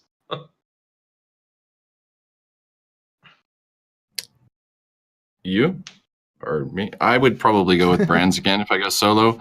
I don't know. I think if next league's mechanic follows similar suit as the previous 2, and we run into this issue again of low tier farming, then I will focus Delve, mostly pushing the Delve as far as I can. So I'll start with something nice for that. You know, maybe a Molten Strike setup or something along those lines. I really enjoy the Delve. I think it's one of the coolest things they've done since I've seen the game, and I just can't stand doing the low tier mechanic for that. I got lucky. I actually had a profitable league without doing the bridge that much because I got a double Hatred Watcher's Eye a couple of weeks ago. That kind of, but if I hadn't, I'd have been broke as all get out. So if that becomes the case next league, it'll be Stormbrand or Molten Strike for me. How much did that sell for, that double Hatred? I sold it for 40 because I wanted to get rid of it, but I probably could have sat on it and got some more. Wow. The other ones I saw that were comparable were around 50, 55. Yep. Dang, yeah, that's a pretty comfortable payday there. Yeah, it was a nice drop. So it funded 2 builds, and now I'm broke and delving.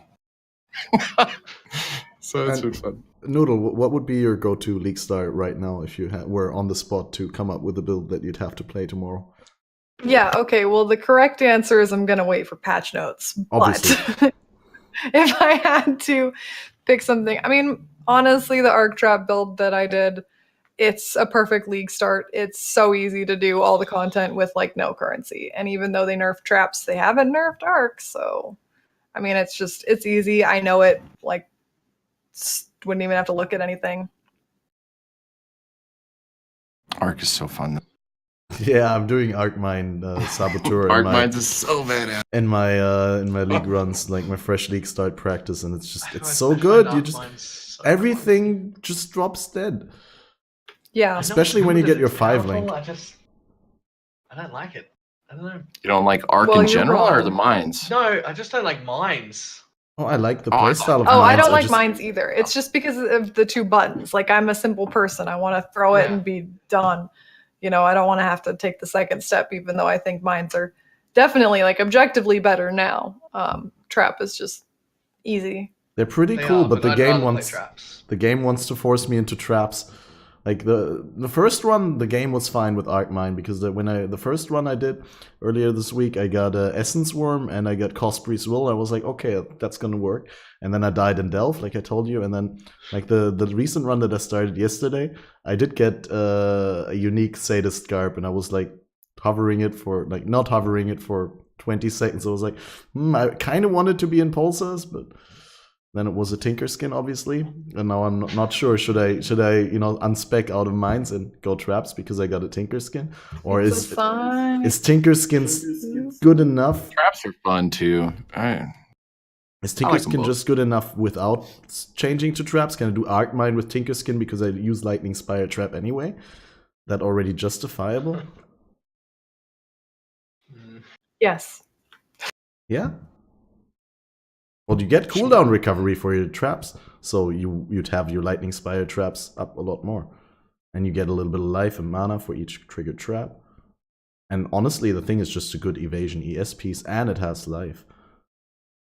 I mean, if I compare it to my Tabula, everything is gonna sound better, but in the end, it's It gonna has boil down. stats. I have to actually link it. That's the thing.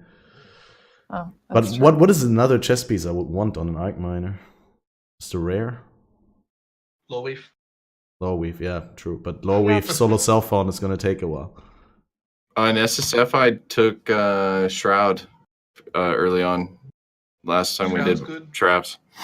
Shroud of the Soul Lightless. Mantle. Yeah, you got to get one. But Yeah. I got lucky and got one in SSF last league. I and got one in my entire awesome. life, and I played the entire like Abyss was actually my favorite league up to Incursion, I guess. That's funny. I've actually only gotten 1 shroud also, and I've done a ton of Wait. Lich battles. Me too. I found one ever. I got a lot I've of gotten 2-socket two. Bubonic Trail. I think I got like 2, 3, Yeah. 4 pair of 2-socket Tonefist. I always get Tomb Fist or Bubonics, like or the belt, which is like, thanks. Yep, I would get the belt every time. Get 2 belts, you're like, great, okay. I got the 2-socket and the have a 1 complimentary I belt. I've got no 2 sockets of any this league, but I think I got like 4 last league plus the Shroud. So it was balancing. I got too many last time. They've made note.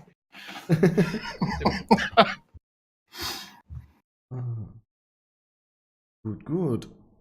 Any closing remarks regarding the league? Anything you guys feel that we didn't touch upon? I don't have anything to add, but I just want to say it's going to be funny to see all the like craft crack fiends next league. Like, oh man, I'm out of soul fight. Oh no, I'm only level 90. What? In Sulfite, the way it currently is without Scarabs, if those aren't easily accessible, that's going to be really difficult to get down in. That's not. Uh-huh. I'm nervous. That's I'm not, nervous about the I sulfite. need to get more delve in me. Exactly. I'm itching already, man. I'm gonna be in 820, like buying people's maps because they're random daily spawned or whatever. I'll be like, please, just any little bit of sulfite, please. Yeah.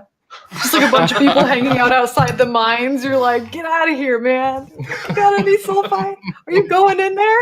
You got any sulfite, man? We could party up, dude.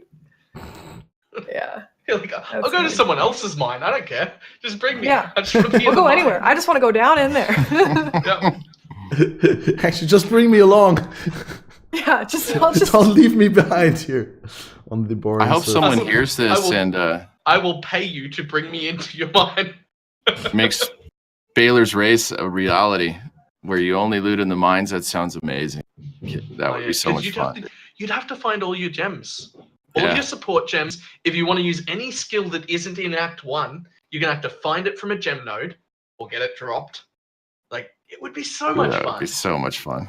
Because you wouldn't be able to make a build either. You wouldn't be able to make a build for the race. You just couldn't.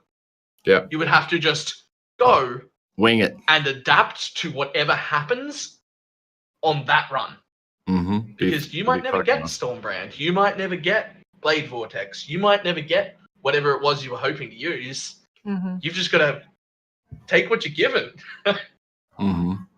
And I think that would be a lot of fun. That's why the Endless Delve name is so fitting, because it's reminiscent of Endless Ledge, where you're like, Yep. well, I didn't get any flasks. I'm in a level 20 zone with a small life flask, and I'm gonna die now because I can't pot against the damage that I'm taking. Yep. Mm-hmm.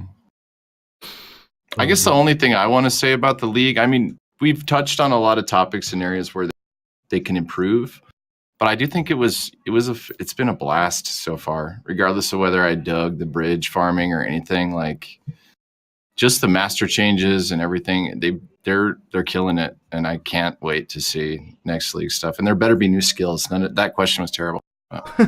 Well, I should have rephrased it and been like, if a race would start tomorrow, you know? Yeah. Like, I'm not honestly assuming there will be no new gems. Yeah, of course for the next that. Of course update. that. They realize people That want new killed gems. all of us. You were like, if there's no new skills, and we were all like, but What? If there's no Santa Claus and Christmas was tomorrow, what would you want as a present?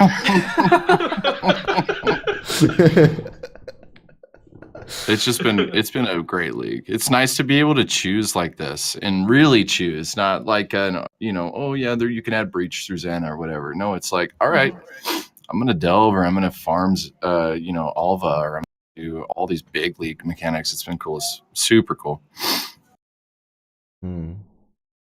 yeah, I've very much enjoyed the new base game as much as I'm a little hesitant in the league. Like, it's still a good league. It's just maybe not as good compared to the other really good leagues that have happened recently, is all. Yeah. But I mean, the game overall and what happened to the base game this league, fantastic. Almost all of it makes me very happy. The scope is still continuously expanding, right? I mean, every league, ridiculous. it's bigger than the previous league, and it went Every so 3 months quick. feels like an expansion. Yeah, for like Abyss still felt like a mechanic back in the days, like, Bloodlines or Breach, like just one thing that gets added to the league, a little bit of endgame. And then all of a sudden, with Beast League, Incursion, and Delve, and now Betrayal, like the game has exploded, and every expansion, or just the league by itself, is so much more than the previous leagues. Yeah. That's it seems true. I'm sorry, go ahead. No, that's I was just gonna say, it seems like if it keeps, player base has been growing insanely. Like, just watching the Twitch numbers at the start of the leagues, I mean, 100,000 plus at the beginning of Betrayal, and with the expansion of the things you can do in any given league. I mean, we're gonna get to the point now with base game where there will be content creators that are specific to certain areas. Like, oh, he's the delving guy. He's the new sky area, the cool harbinger idea you guys were talking about earlier. Like, there you can dive into an area of this game and be that person, and there's this whole other subset of the game that's doing some other other shit that you don't even really delve into. It's really cool to see how much it's expanding. Like this giant I really want to see this battle royale. I can't believe I wasn't playing when it happened. Damn it. I want it to be a thing. It brought people always were like, the PvP in a gear-based game, that doesn't work. And that's why so many people are like, give us Cutthroat League. Because on Cutthroat, everyone starts with a new character, right? And the first hour of Cutthroat is super fun because it's, everyone starts with the same. But as soon as some people got gear and start to prey on lower level players, it becomes a shitfest. But that was the great thing about the... so good. You think it's good? It's so good. The first hour or two, or the first day or two, but not like for a longer time. And that's what's so great about the Battle Royale. Which side of shitting on unfortunate players you were on? I was the unfortunate player. Okay, if you're a bully, then you like it. Sure. If you're the kind, I loved it. The kind of kid that took other people's lunch money, yeah, sure. Yeah, that's Balor.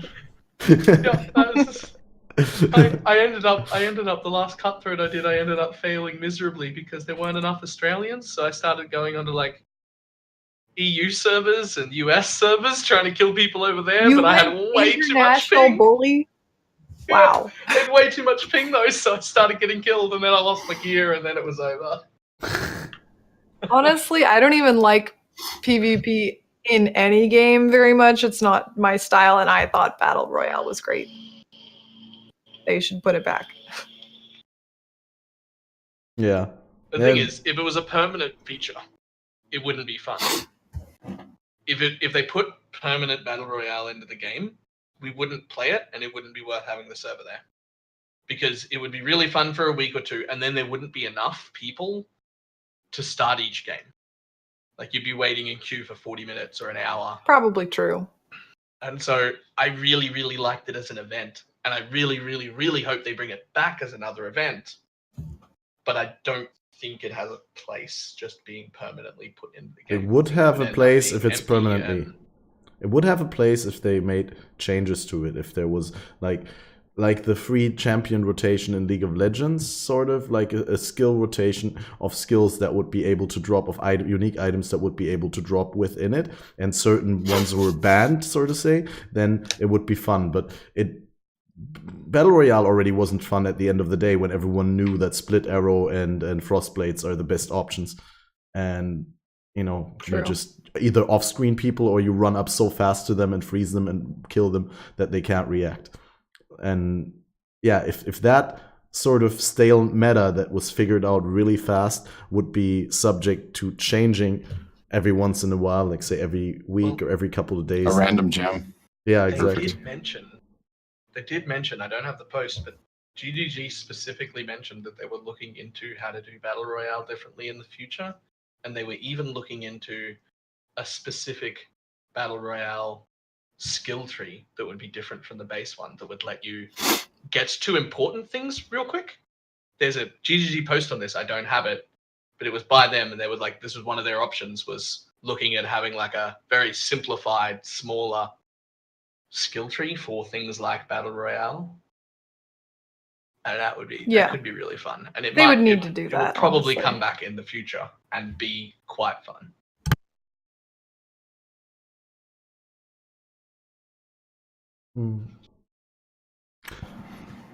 Well, we are all waiting in excitement.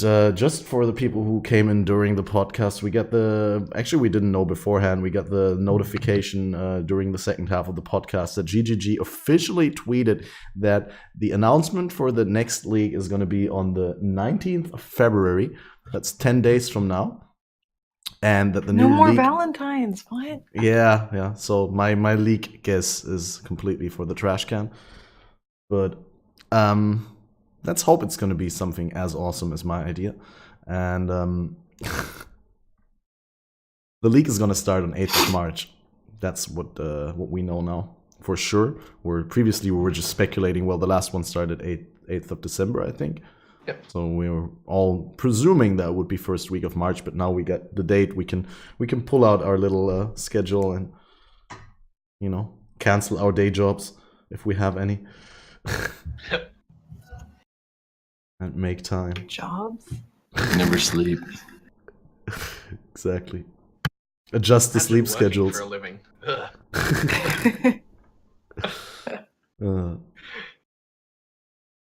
Well, Good. I think we touched upon everything. As usual, we're almost at the 3-hour mark. Time flies when you're having fun. In the first hour, I'm always like, well, we might get through the list really fast, but then there's always so many things to talk about. It felt like we were screaming through the list. I was like, man, we're going to be done like right on 2 hours, like the scheduled time. No, that never happens. That's just, it's just, you plan a 2-hour podcast and then you hope everyone's got 3 hours to stay there and do it. Yeah. That's So just how that works. it was great having you both on for the first time, Dropaduski and Noodle. And if viewers don't know you yet, where can they find you, Noodle? And what can they expect you to do in the next couple days? Well, you can find me at everything. It's KittenCatNoodle everywhere. Twitter, Twitch, Discord, birth certificate. You do YouTube content as well, right? Oh yeah, also YouTube. Yeah. I haven't been putting as many videos, but hopefully in the next month I'll start putting up the lore videos since I'm almost finished with the Act 10 scripts. I wanted to have everything done. Honestly, I am probably going to be taking a little bit of a break from Path of Exile for a couple weeks just because I hit 100 and I basically went crazy. Doing that, it was just the most grindy thing ever. But in general, I will be doing some filming for the lore videos and maybe messing around with some build ideas. And always before League, I'm helping people with their own builds and making some League starters. So that's something people can look out for. Awesome. How about you, Dropaduski? Same. Dropaduski, Twitter, YouTube, Twitch, all the things. I'll be playing Path. I want to get a couple kills, get my League goals done, push the delve, and look more into what I'll focus for next League. Also doing a series on crafting for brand new players on YouTube. So if you guys are brand new, looking for info, check that out. And I'll be doing some random shit here and there. I'm thinking on Saturdays we'll start playing some weird stuff until we get the announcement or the new League starter. So thank you guys for having me on. This has been a blast. Everybody I've met in PoE has been really cool so far. So it's been badass. Thank you. Yeah. Thanks for coming on such a short notice. I mean, we only started putting this together earlier this week, and also big thanks to my new co-host BalorMage. In case you guys missed the beginning, Balor and I are going to be doing this together so that we can both make sure together that there will be at least a Faded Connections every 4 weeks, so you guys can rely on that interval never being longer than 4 weeks, and we'll try and throw in some special episodes here and there if there is enough reason and enough stuff to talk about. Yeah, exactly, basically. So additional supply as needed. That said, Balor, if people couldn't get enough of you during this podcast, where can they find you? Doing what? Literally just BalorMage everywhere. YouTube, Twitter, Discord, Twitch. It's just BalorMage everywhere. That's step one for branding, I guess. Just the same username everywhere. That's good. And yeah. Are you gonna play Path until, because I know you're one of the people, if not the most avid Path of Exile player on stream, but you gonna play Path a lot in the next couple of weeks, or is there other things that you're looking forward to playing? I'm probably gonna dabble in some other games, but I can't really ever see myself spending more than like a day or two streaming any game that isn't PoE. Like it just doesn't. Like I have fun for like 2, maybe 3 days at most playing something else, and then I just end up coming back to PoE. It's just how it happens. Yeah, I can't stay away. I'm addicted. I mean, I'm not addicted. You're addicted. Who said that? The game is addicted to you. Yeah, it's not my fault. I can stop anytime I want. Yeah. I can't. It's a lie. Well, same here, guys. If you want more Catmaster action, I'm gonna plug myself real quick. I'm also Catmaster everywhere, but with OP in the end, because Catmaster alone is not unique enough. CatmasterOP on Twitter, CatmasterOP on YouTube, CatmasterOP on Twitch. I mean, you're watching on this channel. Why am I even? But for the people watching on YouTube. Anyway, thanks. Big ups to the live audience. Always great. Thanks to the YouTube viewers for the obligatory subscribe and like and whatnot. I need 1,000 subscribers, by the way, so I can do all the goodies on YouTube. Fully unlock YouTube, like I unlock my Atlas and Path of Exile. Real life role playing. But yeah, again, thanks so much, everyone, and see you next time in 4 weeks from now. When is the next episode, Balor?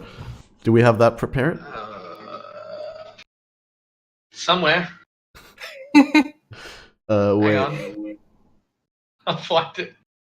I don't think we picked a specific date.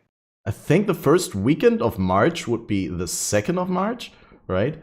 It wouldn't make much sense to do it on the 9th because that's one day after the new league starts. Yeah, that's not happening. I'm busy. Yeah, there's Yeah, I'm playing on the 9th. So probably that weekend before the launch, I imagine. That weekend before the launch sounds great, it's gonna because be then we weekend get a before lot the of launch, we for got a sure. lot of info, and that's basically 2 weeks after the announcement. So there's also not much need of a special episode in between, because as they usually do it, they just put out the announcement with a bit of information, and then we get teasers every day that expand our knowledge of the upcoming league. And there's really not much point to talk about it when we know that there's 4 days ahead of information. That's There'll basically be a like decent 40%. amount to talk about by the time we get there. All right.